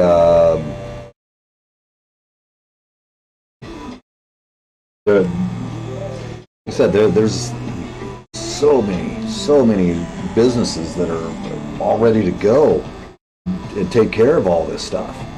Resources, it's all there.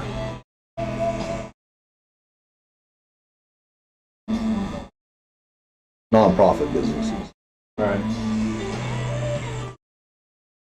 501Cs.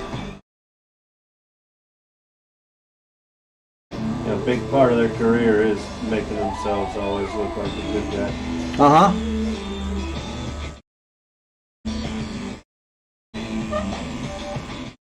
Yeah, from my understanding, the money that's behind it isn't even from Tucson. So, that's where my red flags go up. Because, well, yeah, you want investment from outside of Tucson to look at stuff and invest in Tucson. Not through government contracts. Right. If you're prospering through government contracts and everything else, then they're setting up the whole thing. And if, you know, I don't want to get involved. I don't. But no, I think it's time that we start looking more at community watchdog groups and forming them. Anybody can form a committee action group that says, okay, we're forming to do an accounting of the city council spending on such and such project, and you can request all this stuff, you know, through FOIA, you know, the Freedom of Information Act, you know, and they have to provide it to you. Doesn't mean they're going to. Right. They'll make it hard. Oh yeah. Hard as they can.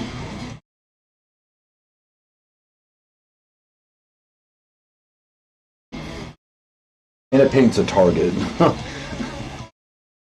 It's a target on yourself. That's the other thing I don't want. I pretty much keep to myself most of the time. For me, it's about the knowledge of it and always having a heart to do the right thing, you know, and what, sure, can that be subjective? Yeah, absolutely. But for me, the right thing is, I don't care if somebody agrees with my ideologies or not, you know, here in America, they have that right to do that. Yep. They have a right to believe whatever they want to believe. And I'll stand up for that. Yeah. And anytime I see suppression, it's hard to continue. You know, and that's especially with marginalized people. You know, they're already on the push to the outside, and certainly the church hasn't reached out to them. And they don't. You know, it's been the biggest critique of anybody. And it's like, well, where's Christ's love in that? In fact, all I seen Christ do is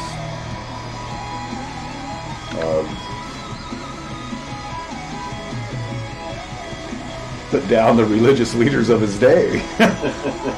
Brood of vipers, you hypocrites.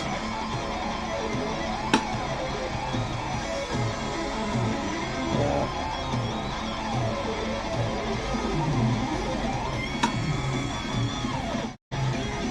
Religious mindset. Yeah. I'm not too religious myself. No, I'm not. It's not religious. Do I believe? Absolutely, I believe. I've seen too much in my life not to. But what does that exactly look like and everything else? You know, I can't say for you. Yep.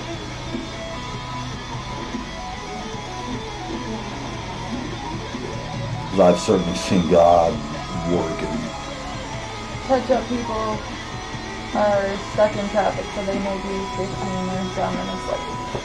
okay, well, I'm running behind anyways. I told them that we're touching them.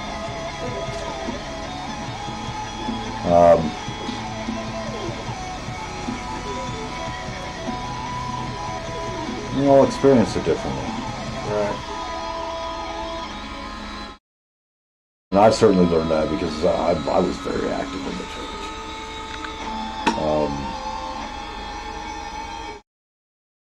And I've seen all the preaching of it all, and it's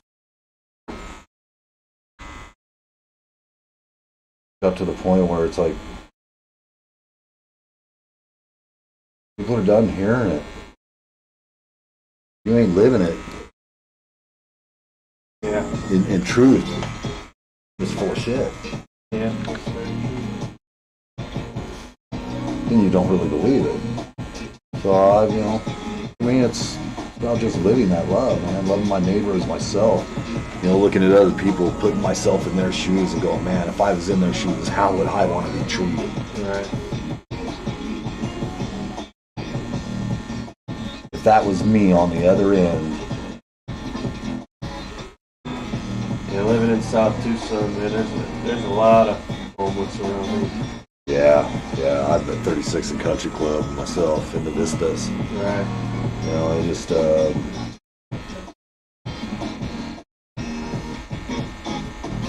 Yeah, I'm right there by Highway 12, but it's not the worst place. You're just down the road from me. But Yeah. It's not the worst area, you know, like, you go over by Miracle Mile, it's real bad over there. yeah, it's kind of like, well, I mean, you go a little further south, down to Valencia. Yeah. Yeah, I work down off of Valencia, so I go by through there a lot. Yeah, I mean, the thing is like, right, you know, if somebody's going through like LA, you know, and they go into a part that they ain't sure of, they know that person ain't from there. Right. Somebody driving through the neighborhoods of like south of Valencia, yeah, somebody gonna say something eventually. Yeah.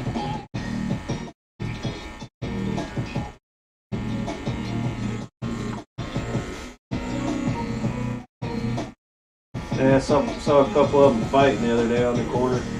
They both Homeless? They both looked too damn drunk to even stand up. Kind of comical, to be honest with you. They were falling all over the damn place, trying to punch each other and shit. Couldn't even hurt each other. No, they were hurting themselves more than the other guy.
What's good to eat in between here and there? Oh snap, man. Everything's kind of a little east of here. Blue Willow off of Campbell there. That's really good, dude. Yeah, Blue Willow's really good. Highly suggest for dessert. as you're leaving, they got lemon cookies. Alright. Best freaking lemon cookie you'll ever eat. Blue Willow, what kind of food do they have? Holy cow. Babe, are you on? what? I don't even know what to classify it as. An American cuisine or? Kind of a mix. Yeah. Yeah, it's kind of a Tucson, type thing. A bit of a Mexican American. Yeah, kind of that mix. Yeah.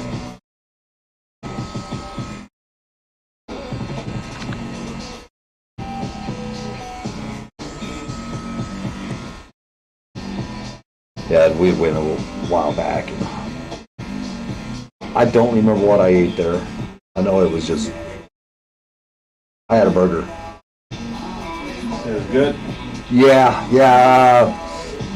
It was a fancy burger on their end, and I just asked, "Let's meat and cheese on it, por favor."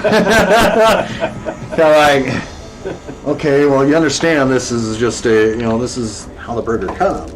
Yeah. Dude, you don't have to add all that on there. If it's already on, sure. I mean, but I like all the extra shit on top of burgers. New Orleans is pretty cool. They put like bacon and peanut butter on top. what? Yeah, and it's pretty damn good, man. What? Bacon and peanut butter? Yeah, on top of their burgers. It's like, I think they call it a jazz burger or something like that. Pretty damn good. Yeah, all right. I see weird shit like that and I'm like, alright, I gotta try it. That's what's the town known for.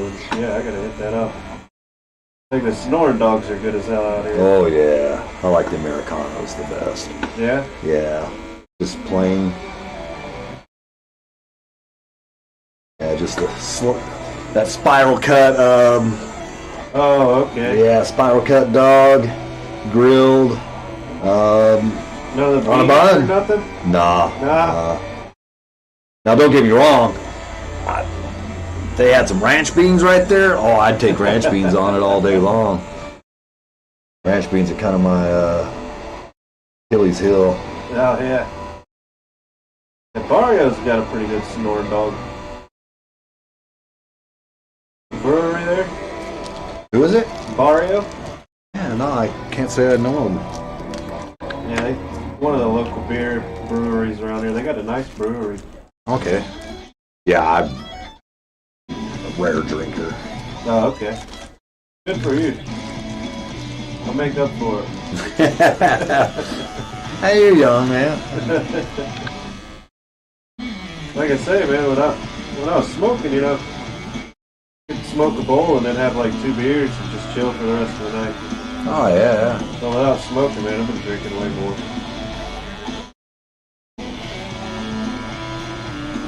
Not a good trade-off, but work don't care about beer, Which is crazy. Yeah. And it all came because of the drug wars of the 80s, man, and 90s. Right. That's all that came from, because pharmaceutical companies wanted in on the money, man. Yeah. I think a lot of it has to do with, from an employer's perspective, you've got breathalyzers that pretty much tell you if you're drinking or not right then. Yeah, you can't with the smoke. Yeah, it's harder to, you smoked last week and then fail a drug test. It's kind of bullshit. I agree. Because if you ain't, done it on, if you ain't high on the job site. What's the matter? Yeah. But yeah, hopefully one day they come out with a good way of testing this. Similar to breathalyzer, like, alright, he's hurt, he's stoned right now.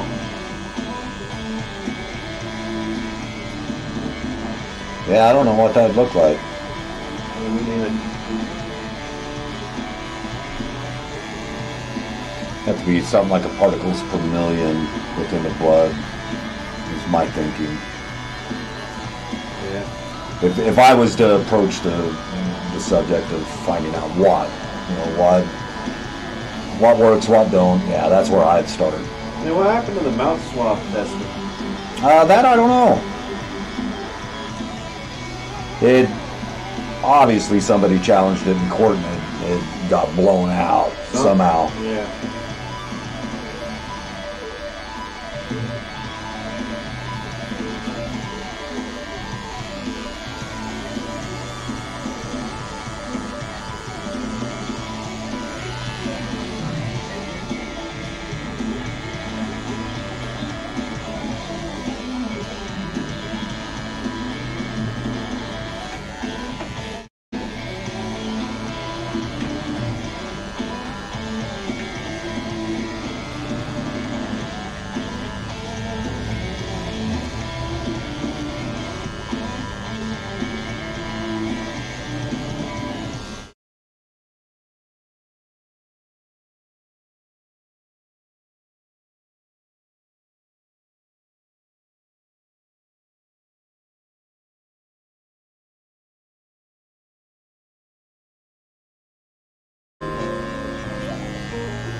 I'm sure it's pretty raw up there. Yeah, it was alright. American, probably some of the best bakery items. Yeah, that's what she was saying. Yeah. Thank you, baby.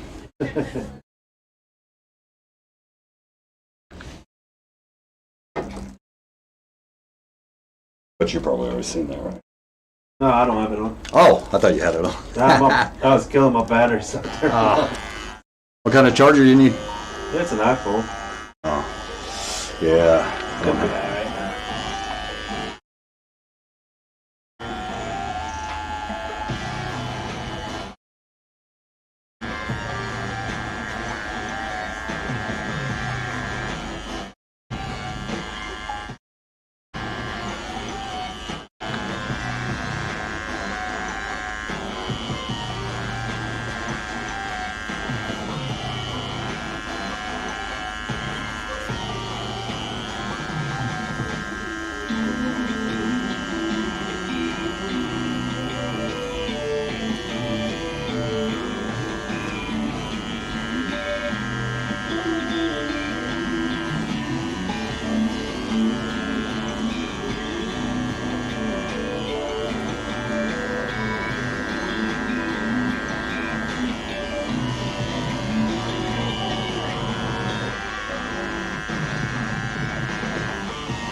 Good. Glad you like it.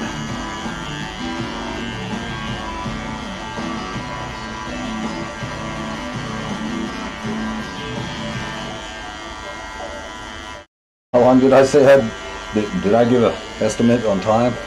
No. Okay, good. I think you did say a few hours. Yeah, you probably got about another 30 to 45 minutes.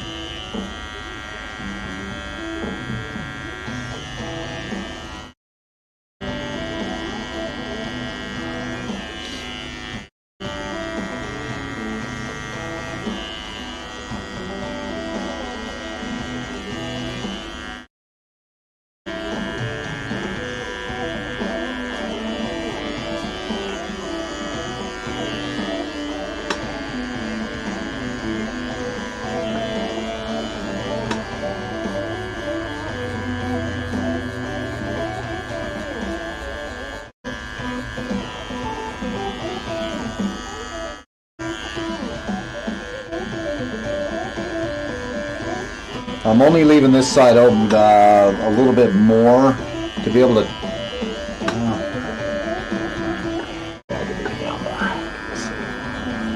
I'll move to wherever you need me to.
Cowboy up.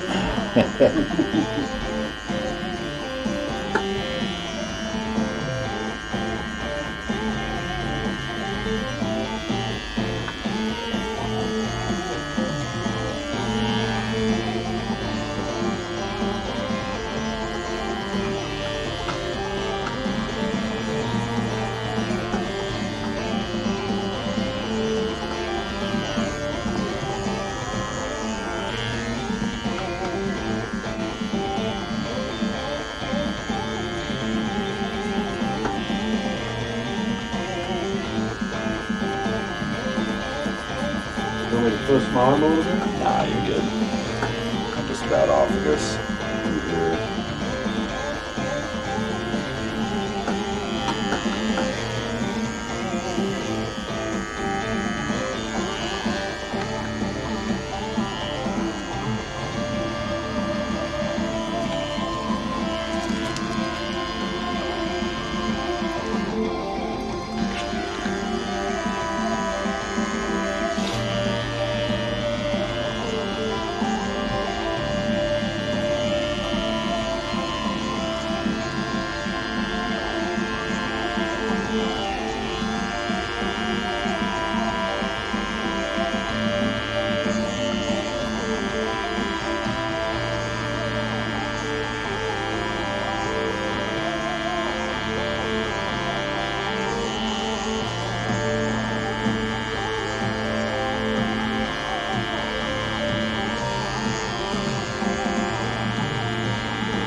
Yeah.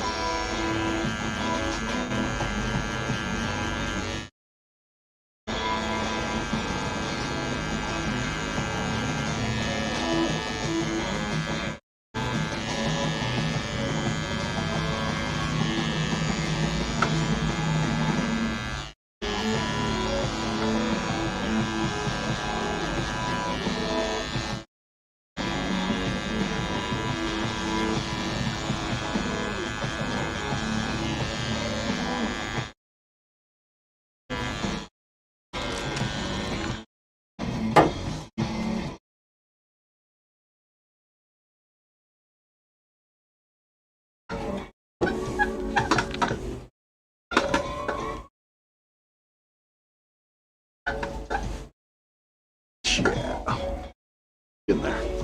Hell yeah.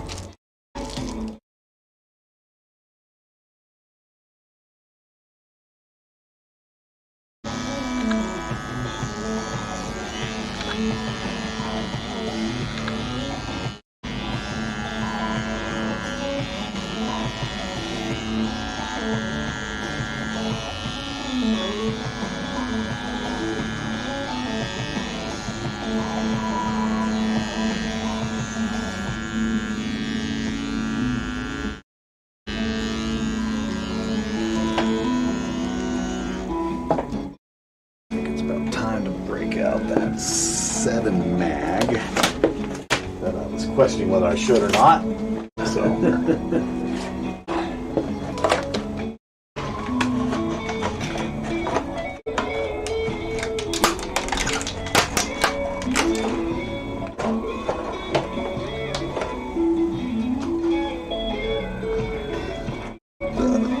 Dead billionaire, liquid death. Tea and lemonade. I figure that sounded pretty good. Gonna move my back a little bit. Getting tight, laying flat on it like that. Almost there too, so alright. Just getting all the finite little details now and Perfect. within the gunslinger. Love it. I'm loving it too. I don't. Well, I'm sure you get asked to do some things that just really aren't your style, or Man, I love doing all sorts of stuff. So,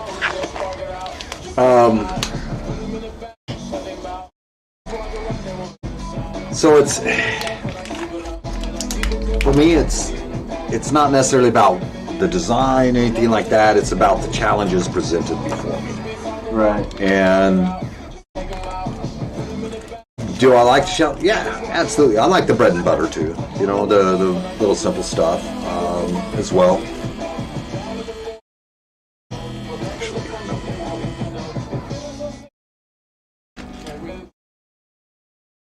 Doesn't always seat all the way in proper. There we go.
coming out.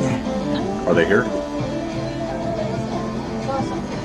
I've probably got about another half hour, if that. Just get the detailings and rest of it. Walking around.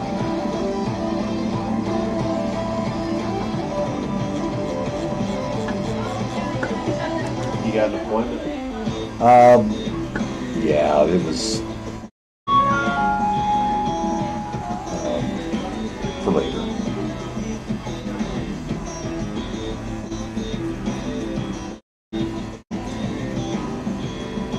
And it wasn't even sure if it would be here. They didn't let me know they're hungry. I'm not trying to be an asshole, but I'm a businessman. Right. Attitude. Let that walk out.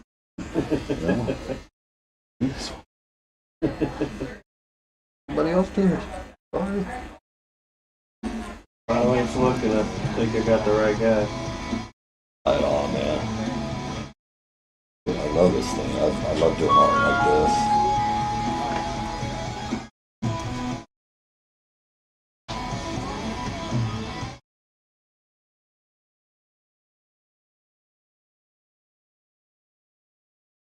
I'm making papers. I was getting no information about it whatsoever. Yeah. So, Code 5 with communication.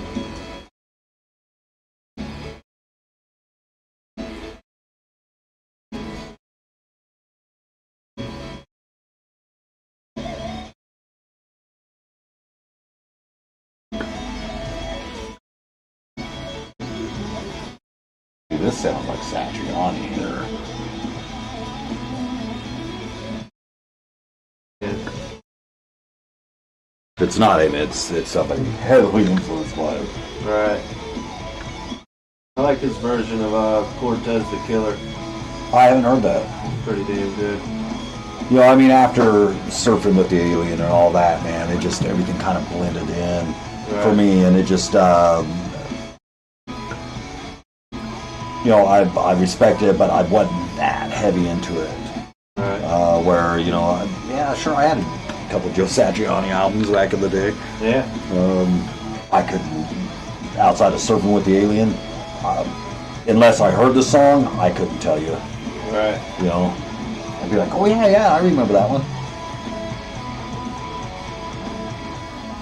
I was a bass player, so Right. I liked things like Victor Wooten, you know, more of the jazzy stuff when it came to bass, anyways. Of course, I still loved my rock. I just hated playing rock as a bass player. It was too boring. It just, No Lemmy? yeah, no.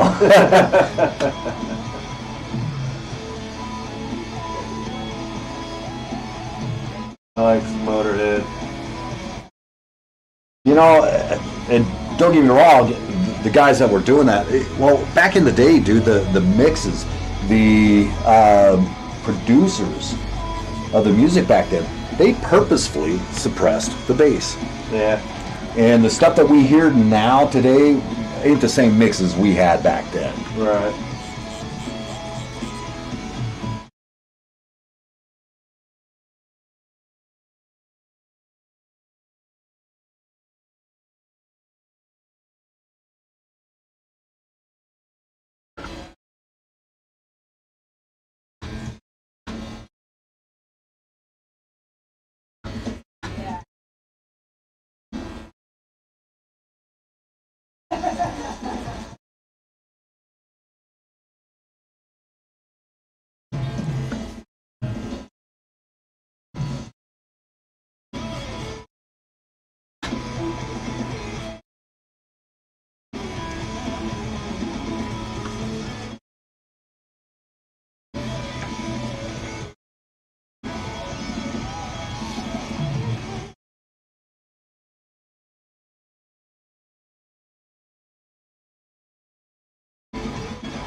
I understand.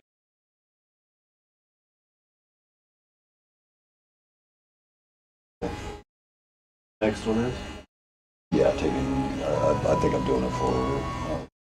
He's out of town right Okay. now.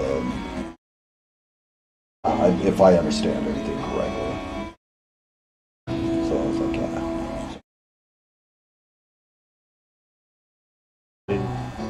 I'm not making a dime on this next one, if that's what it is. Right.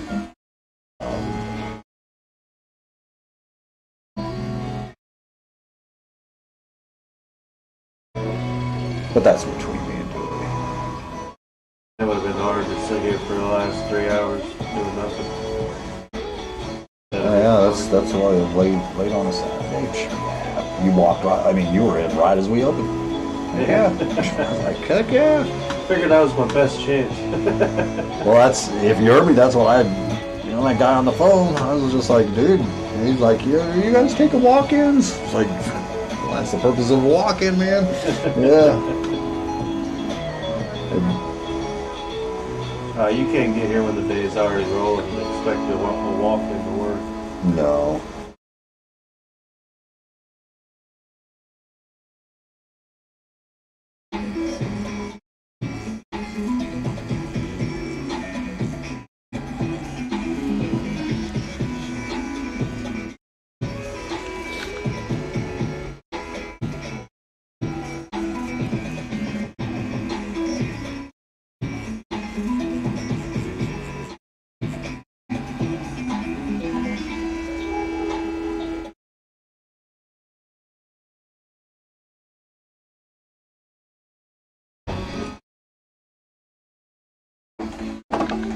Boop, boop, boop, boom.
It's starting over itself. Walk away.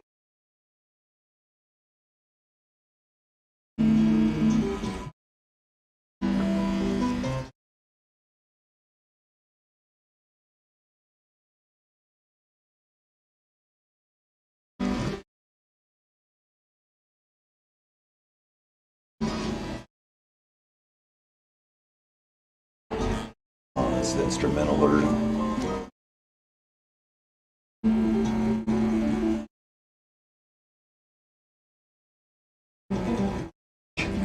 Is that a classical guitar? Yeah. Oh, yeah.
What is he doing? Picking the shit out of him is what he's doing.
That was some Steve Vai stuff right there, Trimlo.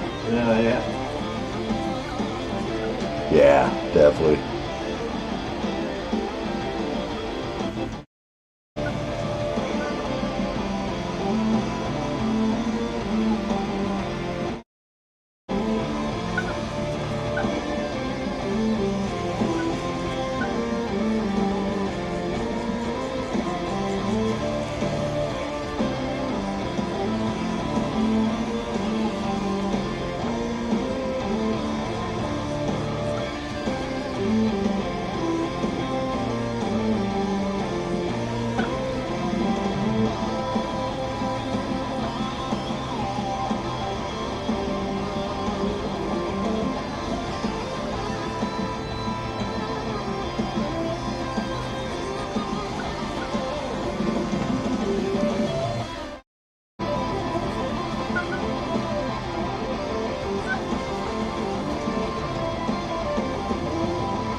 biggest sternum piece so fast. This chick sits like a dead rock.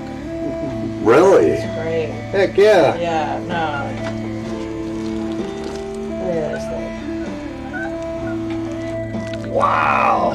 Yeah, dude, you're on that Fast as out. fuck. Oh yeah. Fast as fuck, boy. Yeah. Once we got our tits out of the way. God. Well, that looks dope. You out of here? That's cool. Oh, thank you. Yeah, I'm out. I'll be back tomorrow. So I'll see you then. Alrighty, have a great night. You as well.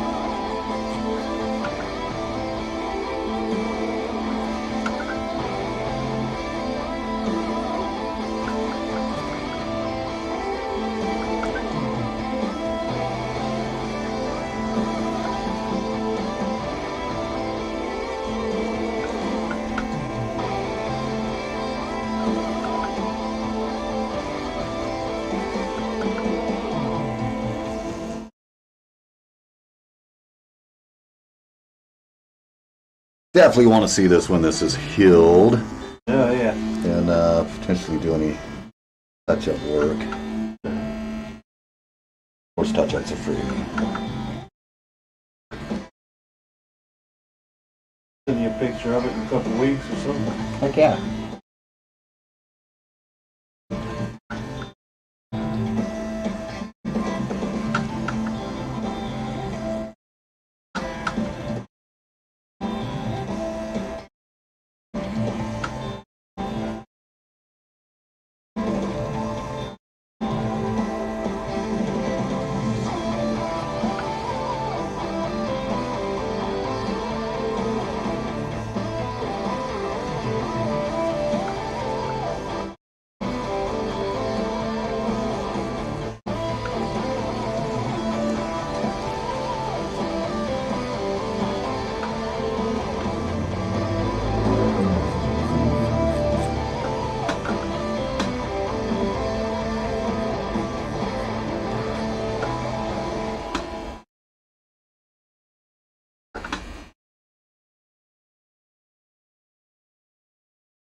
Sorry. All right.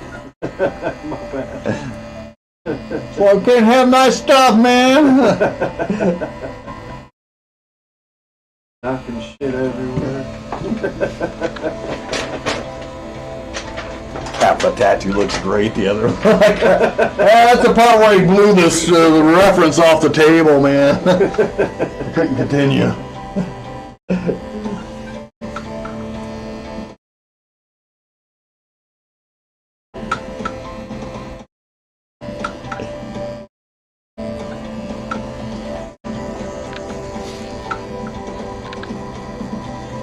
Closed my eyes.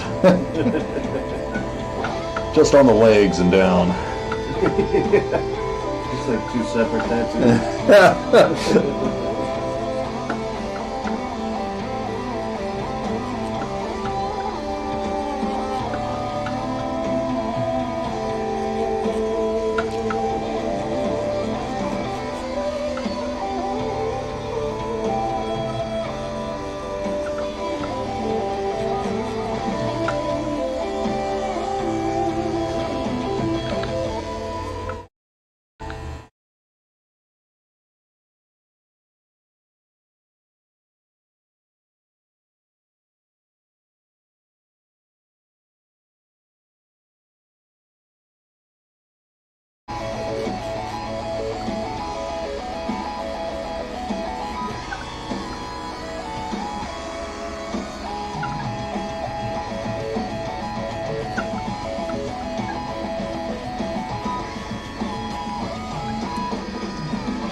Almost done. We're so close.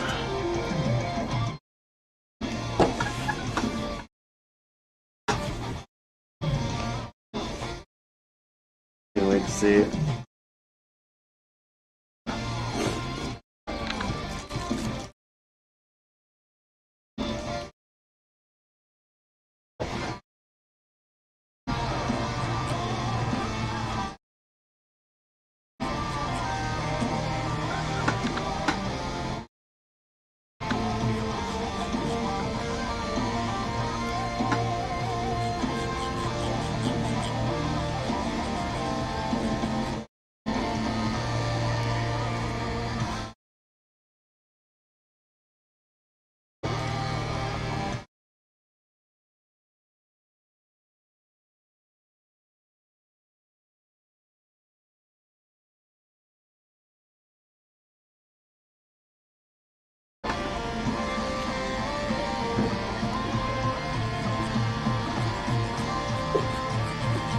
Almost done.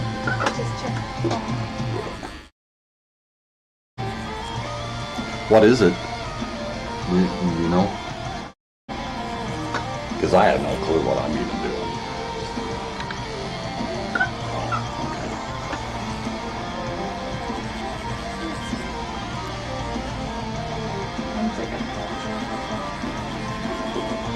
Appreciate you.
That's what the kids are into nowadays.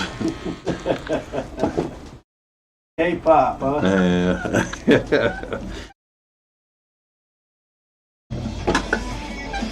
That's about one of the only kinds of music I really haven't listened at all to.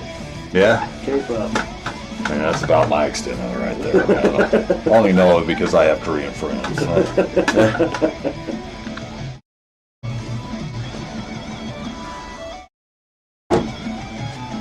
All right, I think it's done, man. Hell yeah. Have you hop up, go take a look at it in the mirror, and while you're doing that, I'm going to get my camera ready because I want some pics of it. Hell yeah. Stretch.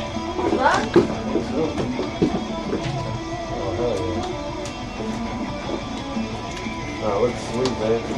Heck yeah.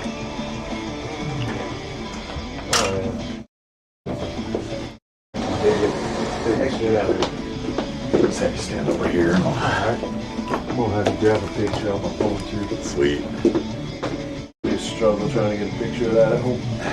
Yeah, just have to turn on your whole body. Just actually a little bit more towards this way.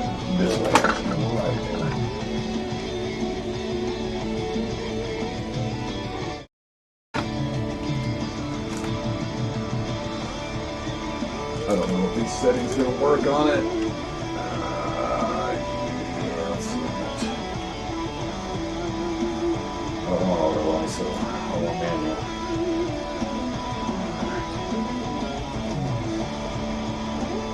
Is that Gene Autry? Yes. Dude, yeah, all right. Nameless horse. Oh, shit. Champion. Champion. That's actually Champion the second. Okay. And yeah, that was my second attempt at photorealistic drawing. Pretty damn good, man.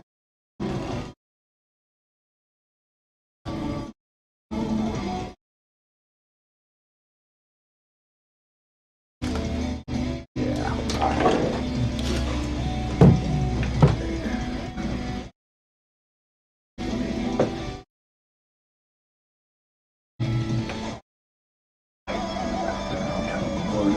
Hell yeah. All right. Get some of this good stuff right here. See just for a moment.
Tab off.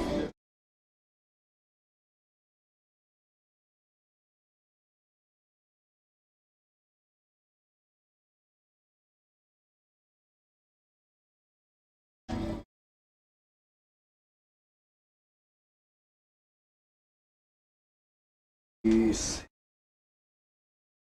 Light on.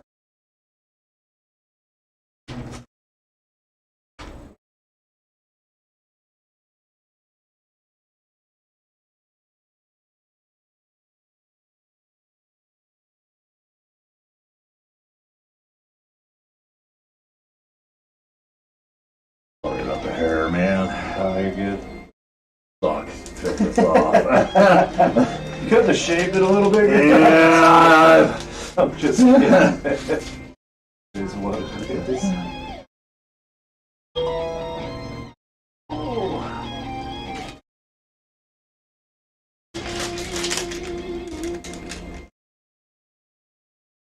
Now, if for some reason that thing gets all bloodied underneath it, we need to take it off and put a new one on. Okay.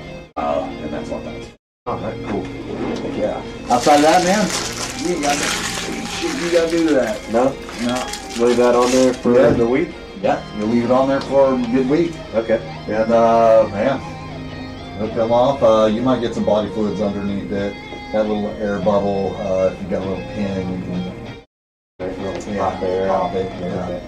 Outside of that, man, I think it's gonna feel nice. Hell yeah. Heck yeah. Love it.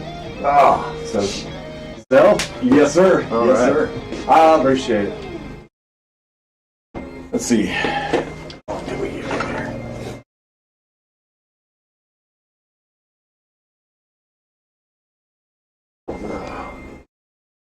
It's like 2.5. That thing holds a charge pretty damn good, man. Oh yeah, those seats are phenomenal. We'll say 2.5 hours, 5. Let's say the 5.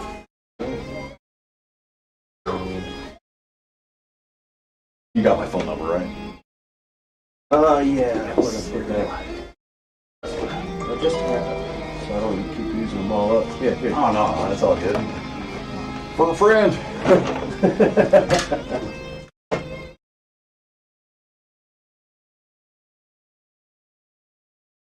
Yes.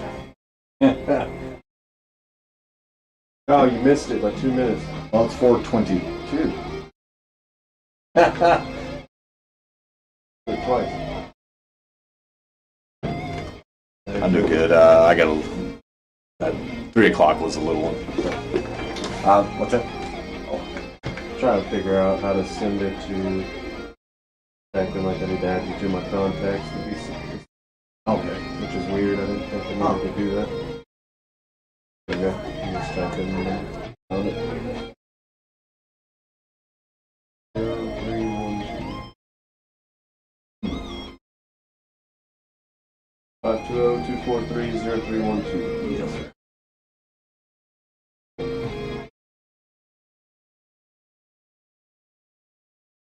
Just making James.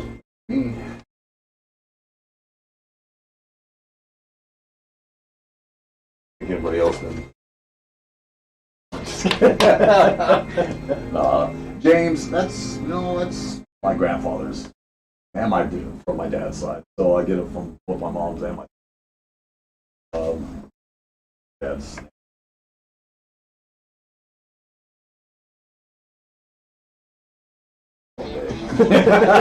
Who wouldn't?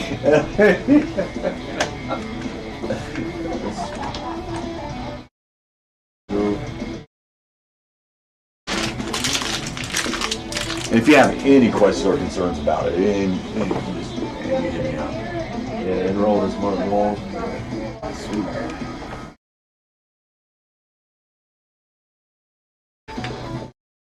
Get rid of that air bubble real quick.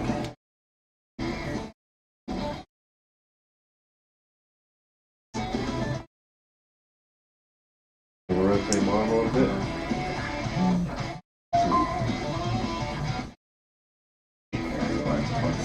At the time, I'll get it. That's no worries. Oh man. Got the rest of the weekend off then? Yeah, back to work Monday morning. I like this idea because being a mechanic, you get grease and shit everywhere. That'll help out tremendously. Yeah. I'm glad. And it looks like your skin you'll have no issues with the adhesive. Oh yeah. But if you have any problems with the body fluids building up and everything else, and Remove it, clean it. yeah, and if you have issues and this one gets ruined, man, just give me a call. Okay. And we'll have you come down and I'll put a new one on. All right, cool. Hell yeah. I think it went through. You want to double check? Yes, sir.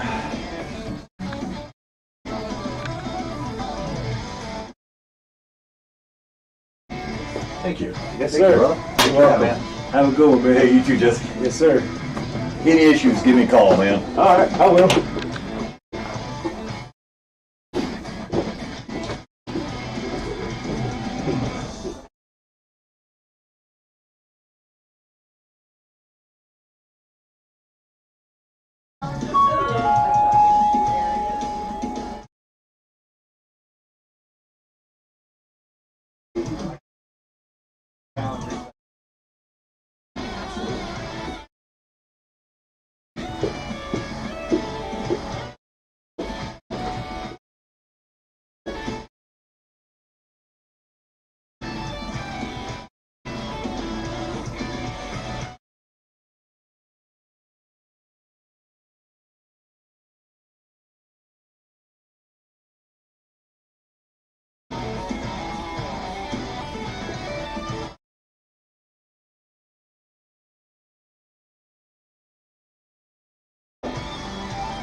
Okay, I gotta tear down real quick. I've got a real quick dually touch up to do. Take me longer to set up than to do it, but I'll stay live for it and tear it down real quick.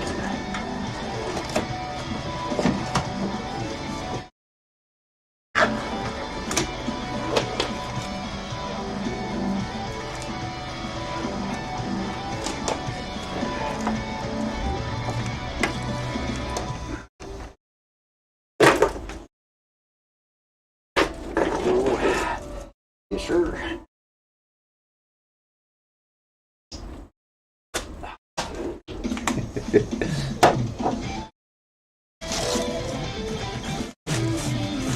Just a second. Get this stuff cleared off. And I gotta spray everything down real quick.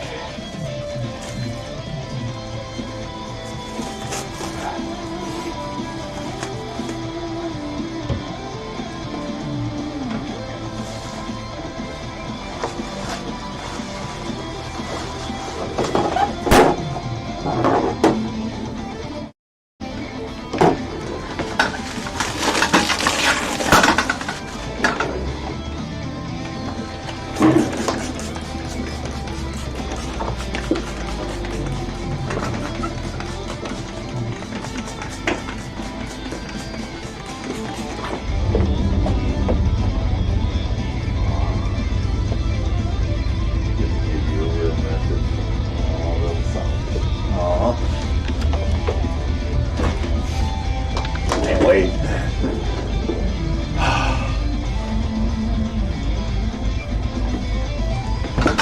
Oh, my back will feel better. Okay.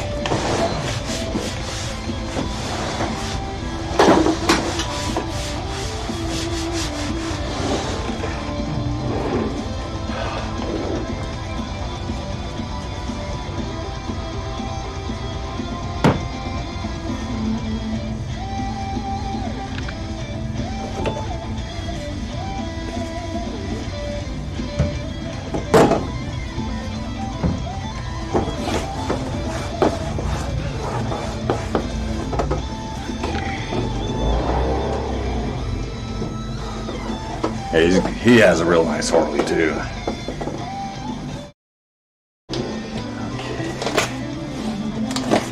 I just heard it leave.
For the dark room, if you want me to. Your call. Huh? I can watch you all through. No worries.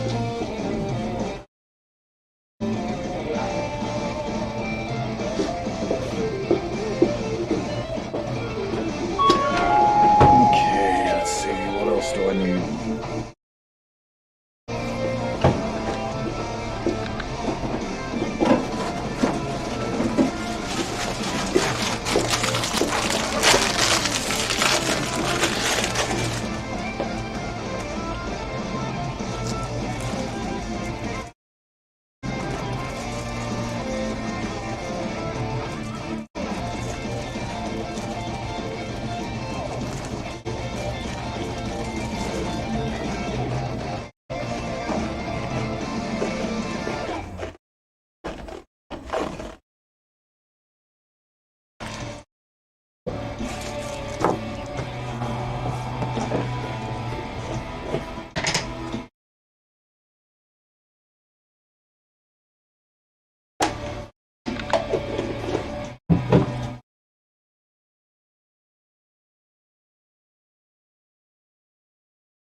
Hi guys, come on back.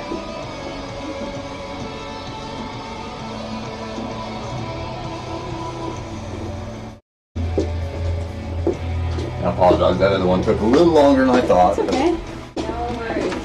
I wasn't even sure what was coming in as far as for this. I have no clue. Oh yeah, just a real easy touch up. Yeah. Also, like, see these stars? Like, I don't know, they seem kind of like uneven or something. Like, There's not much I can do to alter it. Really? I mean, it's it's not my tattoo. Yeah. So altering anything on that, I don't feel comfortable doing. Really? Yeah, it's. But they're like, I don't know. Like, see this little guy? He's like, you can barely even see him. Okay. Or like, I'll do what I can. I'll do what I can. like, see, that one's more just like even and straight. Like, I have a picture. Like, I know you can't really do much, but like, see these? They're just kind of like. Yeah, those are stipples. That hard? Yeah, it's a little bit different. Now you're asking me to change it. Yeah, That's okay. not free. Okay. I can touch whatever's there, but Yeah. you know, understand, I'm not getting paid for this. I never Yeah. got paid for this tattoo. Yeah, I'm doing so this you're for just- free. Yeah. What I'm doing is I'm touching up what's already there, Yeah. and you know, I'm not trying to be Yeah. anything on that, but adding the little stuff in. Yeah, I mean, I see everything that needs touched up, and it's not just a little bit. I've got to go over Yeah. everything. It's not going to Okay. take me 5 minutes to do this. Yeah. It's going to take me 20, 30 minutes. Okay. Okay? Yeah. Thank you. Oh, absolutely. Yeah, also this little line, like the pen went to there, and then when I washed it off, it was like he forgot that part. Or something. Okay. Yeah, no worries. Yeah, I don't know what, I can't see what was done before. Yeah. I can see what's established there, but yeah, I can extend that down a little Yeah. Did you design this last one you did? I saw it on his arm. bit. No, he brought that in. This is my work here. Oh, nice. All this stuff. Oh, beautiful. This stuff over there. Wow. Oh, really? That's a kind of a native style. You do kind of realism. Photorealism. The buffalo, yeah, it's really cool. Yeah, more wildlife than native. Yeah, yeah. Always been fascinated with wildlife and drawing wildlife. This was actually my first conceptual idea, one that I had in my head for years, and just didn't feel comfortable enough to try putting it on paper. There were several times I had in the past, but it just wasn't what I wanted. Yeah. You This- talking about the knight in shining armor? Yeah. Cool. You drew that? Yes, ma'am. Wow, beautiful. Make it into a tat? No. No. Yeah. There's I've only let's see. It was this owl that no, it wasn't even that owl. There was another owl that I'd drawn that I did as a tattoo. That's most of my stuff that I've drawn has been in the past 4 to 5 years on a grander level, mass. That was my second attempt at photorealism. Wow. My latest drawing is the buffalo back there. Nice. Still working on it. Is that It's pencil? yeah, graphite. Wow. Really beautiful. Okay. Let's see here.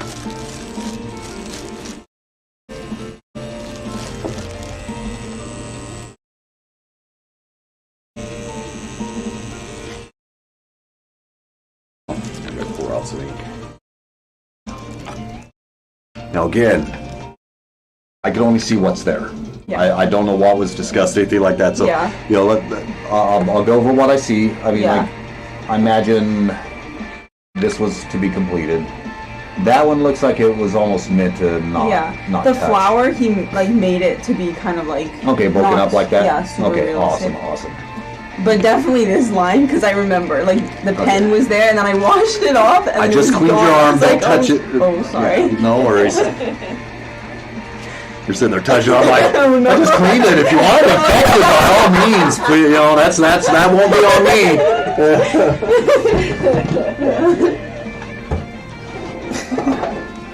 All right.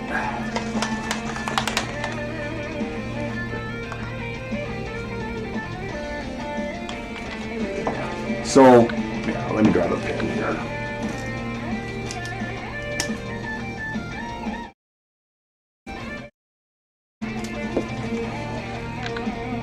It's a natural curve. right? Yeah. Okay.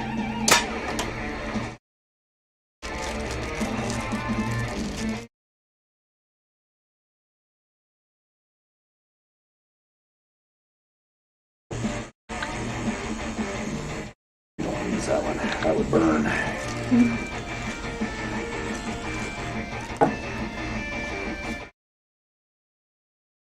You think my skin just pushed it out? Like, you see these lines? Because that was pretty dark. I'm gonna chop that finger off. I'm so sorry. I just Really bad.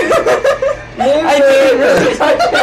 Okay, I'm gonna put it behind my back. Sit on that hand. This is really bad. Now, what was the question? Without touching.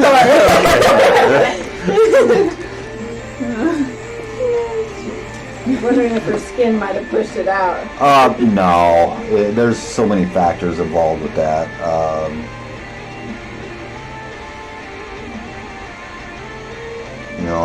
It's hard to say exactly.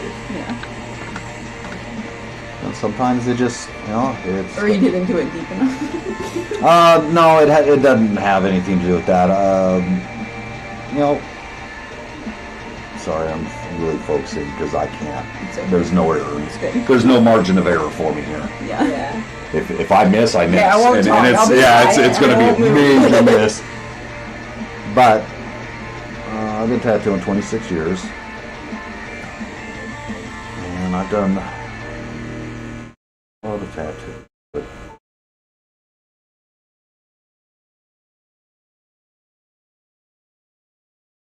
there's always a margin of error that happens. Yeah. You notice there's a lot blacker ink. This is another reason why I have to go over it. If I was to just do spots, Yeah. then it'd heal. Wait, you're going over everything? I have to. Yeah. Yeah. Thank you. Or it would, the healing would, you would have different colors of it.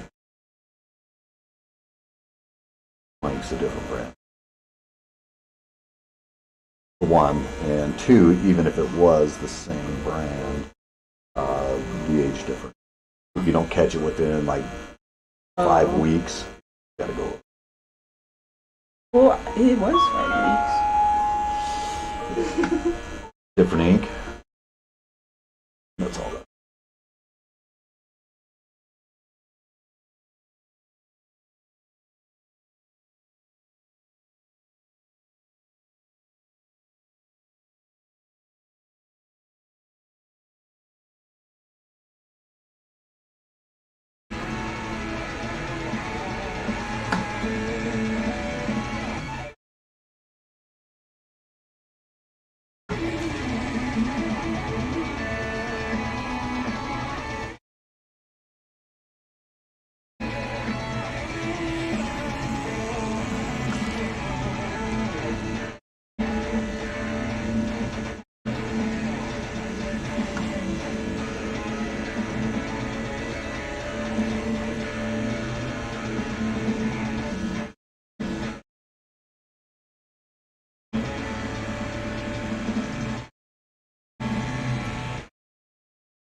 lot of people come in for touch-ups?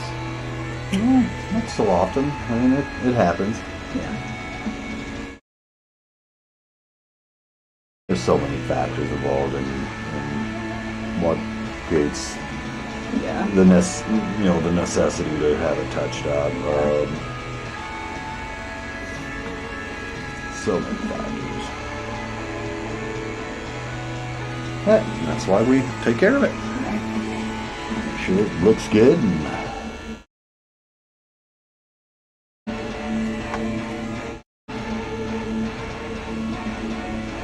I take it this was a handwritten thing then. Somebody's handwriting specifically? Yeah. He was the one who, like, I had it, like, kind of drafted out how I wanted it, and then Okay. he took it. I see.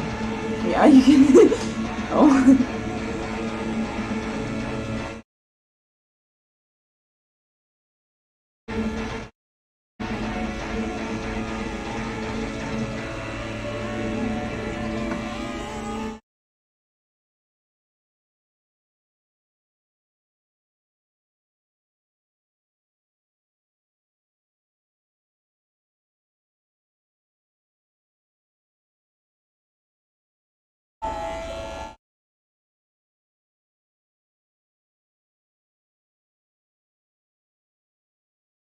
You can see the new stuff versus this. Yeah.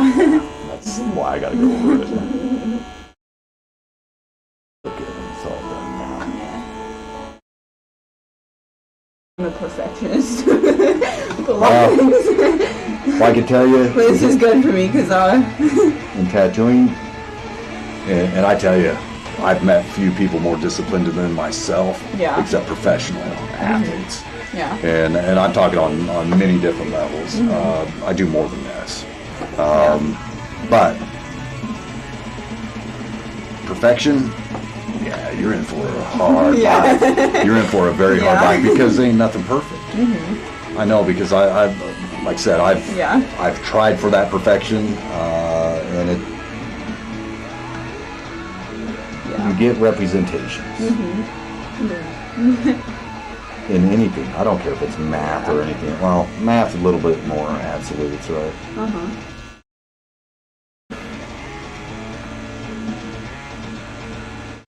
Life for the imperfect art. Yep. Absolutely. It's the bumps, it's the bruises, it's the scars, everything that builds the character. Yeah. The struggles. Yep. There's this really cool Japanese art form and concept called kurakutsoi, and it's when something breaks and then they put it back together With gold? with like turquoise or gold, you know, where the breaks were. Oh yeah. It's beautiful. It's a great metaphor for life. Yeah, it is. You know, there's a blessing in the broken pieces. Yeah. Amen. The fact that a bone is stronger after it mends a break. Really? You see that? Yeah. The spot where the break was.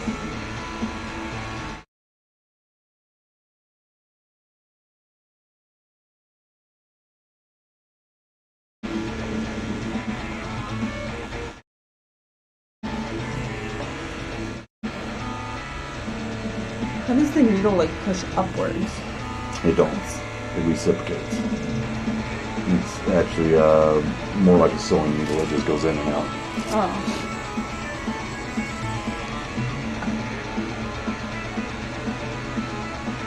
Perforates the skin. Yeah. And then the little perforation through the golly, capillary action draws the ink into the skin. That's the best way to put it. Just a little tiny. We're not pushing ink into the skin. Yeah. Once the needle leaves, it's the capillary action that draws it in.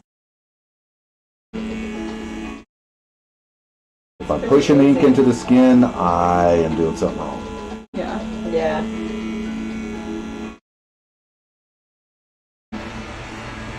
How did they do it in the old days? They had like rocks and like Fishbone, Yeah, stuff like that, yeah. little needles. They pushed it into the skin then. Yeah.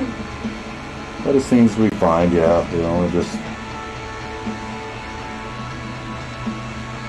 But you gotta figure, right? The skin's so tight, that needle's going in. The ink is getting cleaned off of the tip of that needle. Yeah.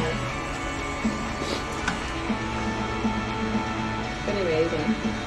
Yeah. I wonder who the first person who figured it out. Well, I'm not sure. I know, I was just thinking that too. I don't even remember who told me about the capillary action. I think it was Josh Carlton. He passed away, but really phenomenal artist.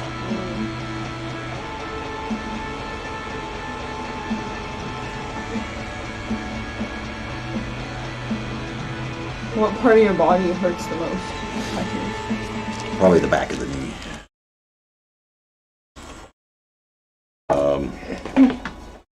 Heard the palm of the hand is pretty painful. Yeah. It doesn't hold there either. And Yeah, that makes sense. there was a line there, right? Yeah, and it goes as close as that. So it draws up through there. Yeah, it's supposed to be like one long. I mean, that's what a is little this? close. That's the leaf. It's like. I see. Okay. I thought it was. It's supposed to look. No, Nobody gets that when they look Yeah, at it. no, I Like, didn't what is understand that Is one. it Yeah, a no. fish? Okay. I'm gonna change that just a little Yeah, bit. thank Okay. you. Yeah. No worries. No worries. There we go. Now we're talking. No, we're down into it. Do you think that's too close to the star, though? That's subjective. Oh, okay. Do you think it is? Maybe a little bit. Okay. I mean, I like how you like curved it. a Well, little. and understand I don't have much room to play with to make it look Yeah. like, anything spectacular. Yeah. So it's kind of one of those things of, well,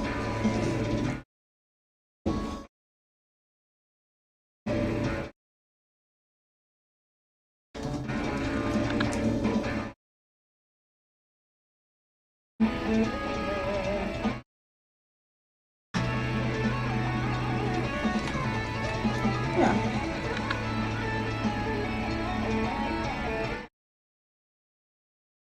Yeah, I like that.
Dang, is that a live drummer? what's that? Is that a live drummer? Am I? No, is that drummer actually not a machine?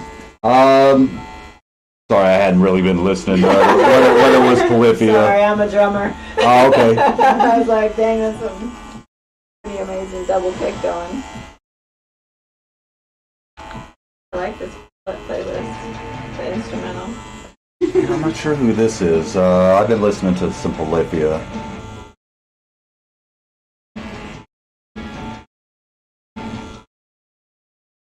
It just picks up on your style and starts throwing it.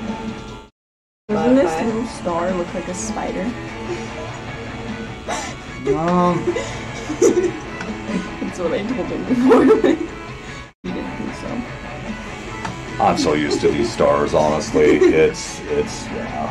And I'm gonna just alter it just a little bit for you, okay?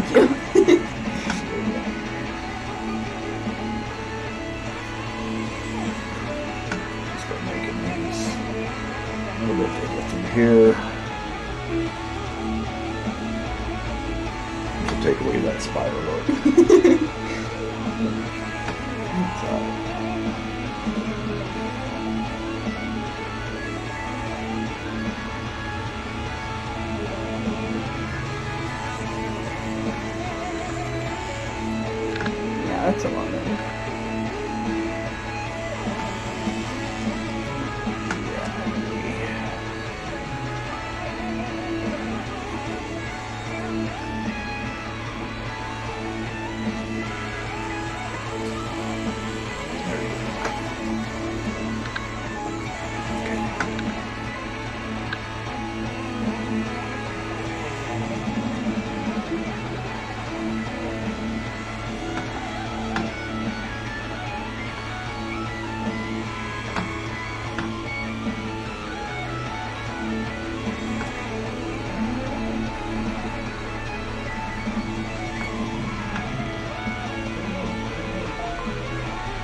much I could do with that thick part. Except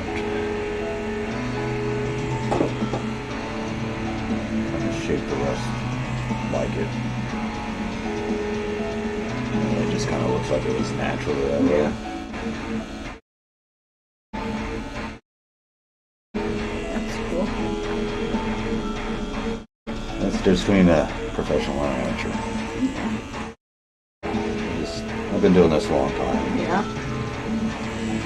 And you learn how to do little things like that, you know, and just mistakes happen. Yeah. You know, an artist isn't perfect, so, you know, Yeah. the only difference between a professional and amateur is the professional knows how to hide the mistakes. That's it. Yeah. In any profession. Any profession.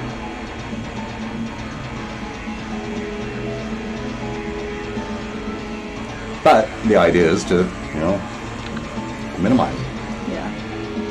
which takes lots of work. Go to school?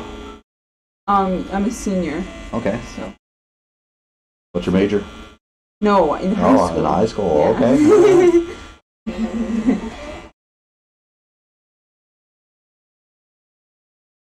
Go to college after? Maybe. We live in a community, so we have lots of people like who can teach us different like skills and stuff. Okay. So like I'm learning right now how to cut hair and stuff, Okay. and I do like lots of art and music. Well, I have a lot of different things I'm into. Yeah, construction, sewing. Yeah.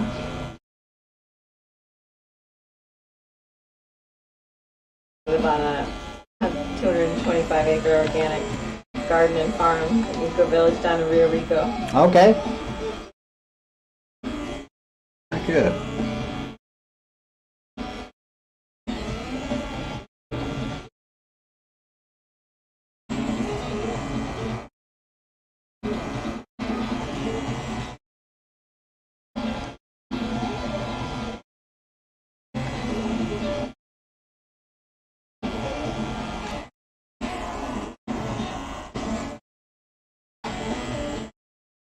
It's better.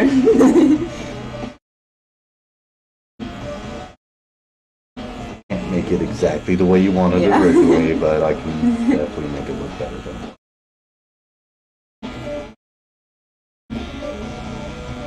And I actually specialize in small tattoos. Oh, should have gone to you. You weren't here. Yeah, it may have been my day off. Or you're new here, right?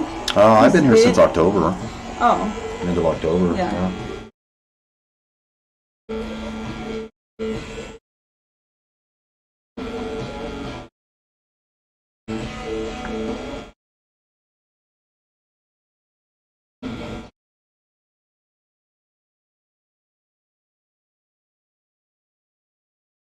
You guys got them on what, like a Thursday, right? yeah. Yeah, that's my day off. One of them anyways. Well, kind of a day off. Martin. Oh. We came in with like a group of 7 girls, and we all got like tattoos similar to this. Okay. Yeah, I And remember there him was one telling of me. them who didn't want to, who refused to get one because she saw that he didn't really do like thin, like I don't know. She didn't really like. Hey, no, you know, if you ain't comfortable, She wanted you're to not find someone who could like specialize more in thinner, like more You'll have delicate. to send her back to Martin. Yeah. comfortable. Yeah, no. She is more of a perfectionist than me, probably. Well, this is my end of it, right? My name goes along with this tattoo. And so, Yeah. and, you know, I do my best to make sure that, you know, when you walk out of here, it's Yeah. beyond my standards, which I promise is way beyond anybody else's. Good.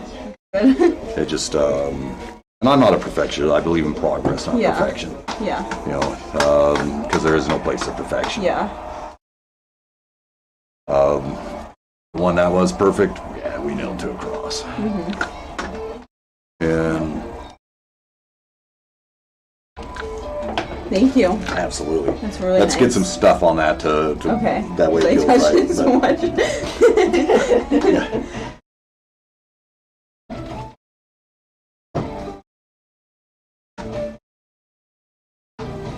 Sorry, I know that burns. The stuff I'm going to put on it, we leave on for about 7 days. It's going to... Leave on? Yeah, What? yeah. I'm just going to leave this on. For 7 days? Not 7 days, yeah. 7 days should be fine. Why didn't they do that before? Because he may not have this stuff. we're independent contractors. Oh. Yeah. You know, my equipment is mine. Yeah. What I use is mine. What he uses is his. How he takes care of stuff. You know. He just said to put some lotion on it. Yeah, no, absolutely. Line work like that, yeah, absolutely. Under normal circumstances, I'd say yeah, absolutely. But I want it to be a brainless aftercare procedure for you. Yeah. Thank And you. this is it. So I don't need to do anything else besides this? Just I Once can this is wash on, it normally, like. You ain't gonna do shower. nothing to it. Yeah, you can shower all that, but you ain't gotta wash this. What if it falls off? Oh, trust me, this ain't falling off. Okay. That's what they put on mine when I got it too. Trust me, this ain't coming off. This is a second skin. This. Well, how will I take it off then? Oh, you'll peel it After off. 7 Yeah, days? you'll Okay. peel it The off. edges Yeah. will finally start to come off a bit after a while, but There you go. Thank you so much. Absolutely. wow, thanks for Yeah. Absolutely, guys. Really appreciate So I can it. give you my card. Yeah, If you have any, Yeah, I'll have to tell future people about tattoos, you. yeah. What do you charge for something like roughly around that that size style? I would charge right about $200 an hour, and it'd take me between, I'd say, 2 to 3 hours. Okay, wow, you're quick. Took the gal that did this with the prep and everything like 6 hours. Wow. Yeah. Wow. But she did mostly, I don't know if you know Raquel Cota, she's got a place somewhere around here. Anyway, she mostly does black and whites, and this was one of her, like, she hadn't done a lot of color and stuff. And she, she was not as 26 years like you, but did it from a painting, and I thought she did a really good job. Oh, it looks really good. Yeah. Looks really good. It's about 2 years old, but Okay. So I we- would have figured a little older, but. yeah, that's what I was going to say with touch-ups of something like that. You're saying you'd have to go over the whole thing to actually do a touch-up? Yeah, I would. Wow. I would. Now, it wouldn't be as extensive if I went over that and touched that up. You're probably looking at an hour and a half to 2 hours Okay. versus the closer to. Right, and you charge $200 an hour, basically. Touching that up, I could probably I Yeah. wouldn't go any. Most artists would be like, yeah, I'm going to charge you extra because I'm doing somebody else's work. Right, But, Is it okay that it's bleeding? yeah. Okay. Okay. Oh, yeah. What happens? All right. Well, thank you, ladies. Thank you so You guys have a much. great rest of your weekend. Yeah, thanks for too. covering Derek on that. Oh, That no was worries. a blessing to her. Yeah. Absolutely, guys. Enjoy the rest. All right, you too. Thank you. Take care.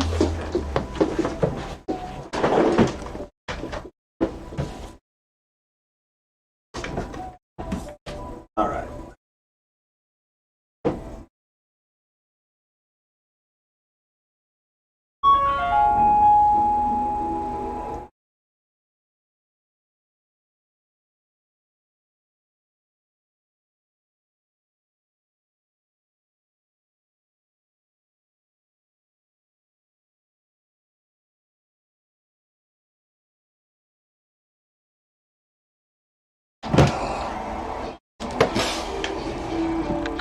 Anyways, yeah, clean up. Freaking hungry right now.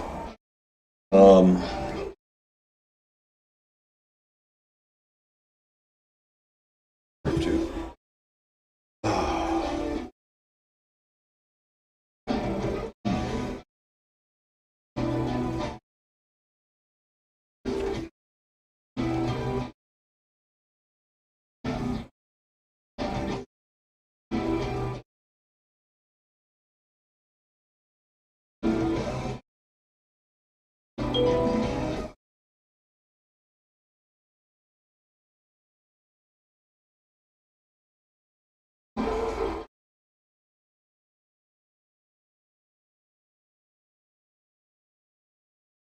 Yeah,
I'm okay, baby.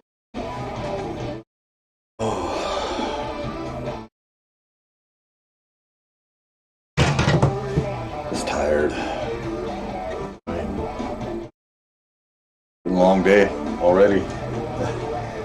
But that was cool that Andy was at the Hero Breakfast too. And I'll have to get some stuff together for him before I close out the day. And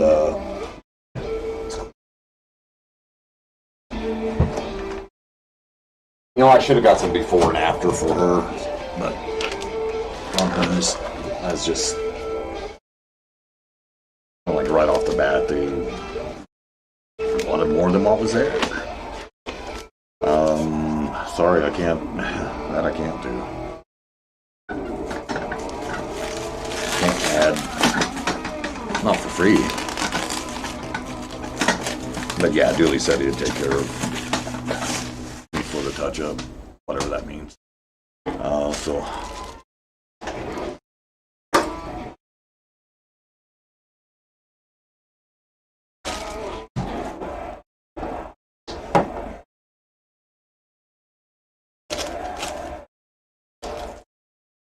He's still falling in and out, getting a nap in, extra rest.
Not too bad. Had to do the whole thing, but and she was wanting little add-ons and stuff, and I was like, no, not for free. You know, it just she's like, oh, okay. Not in a touch-up. No, touch-up is what's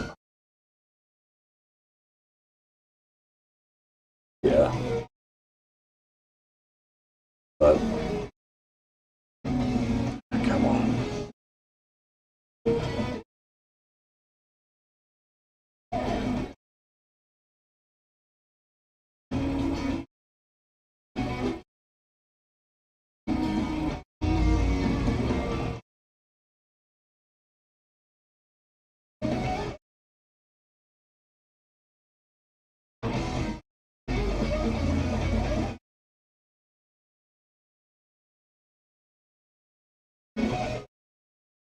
Work equals new money.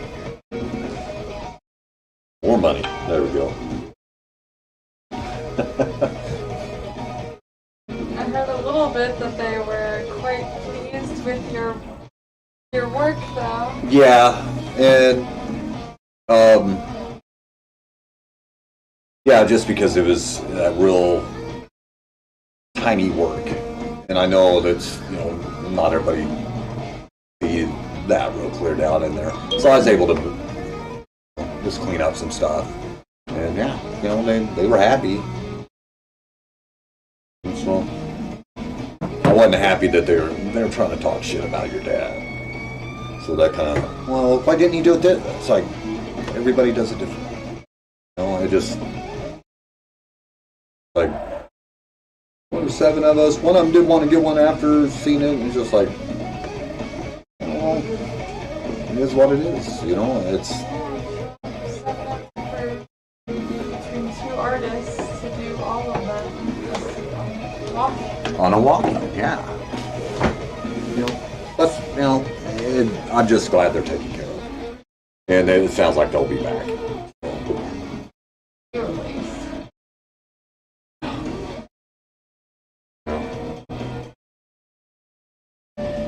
I don't know if your dad wanted to do with it. No.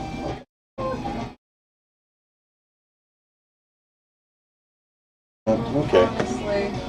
Oh, you guys. Spark Project Collective, but Yeah. But anyways, I'm gonna sign off here, and I'm gonna mix up the eat here real quick. Still got some salad stuff in there. Oh yeah, I got some either tuna or chicken.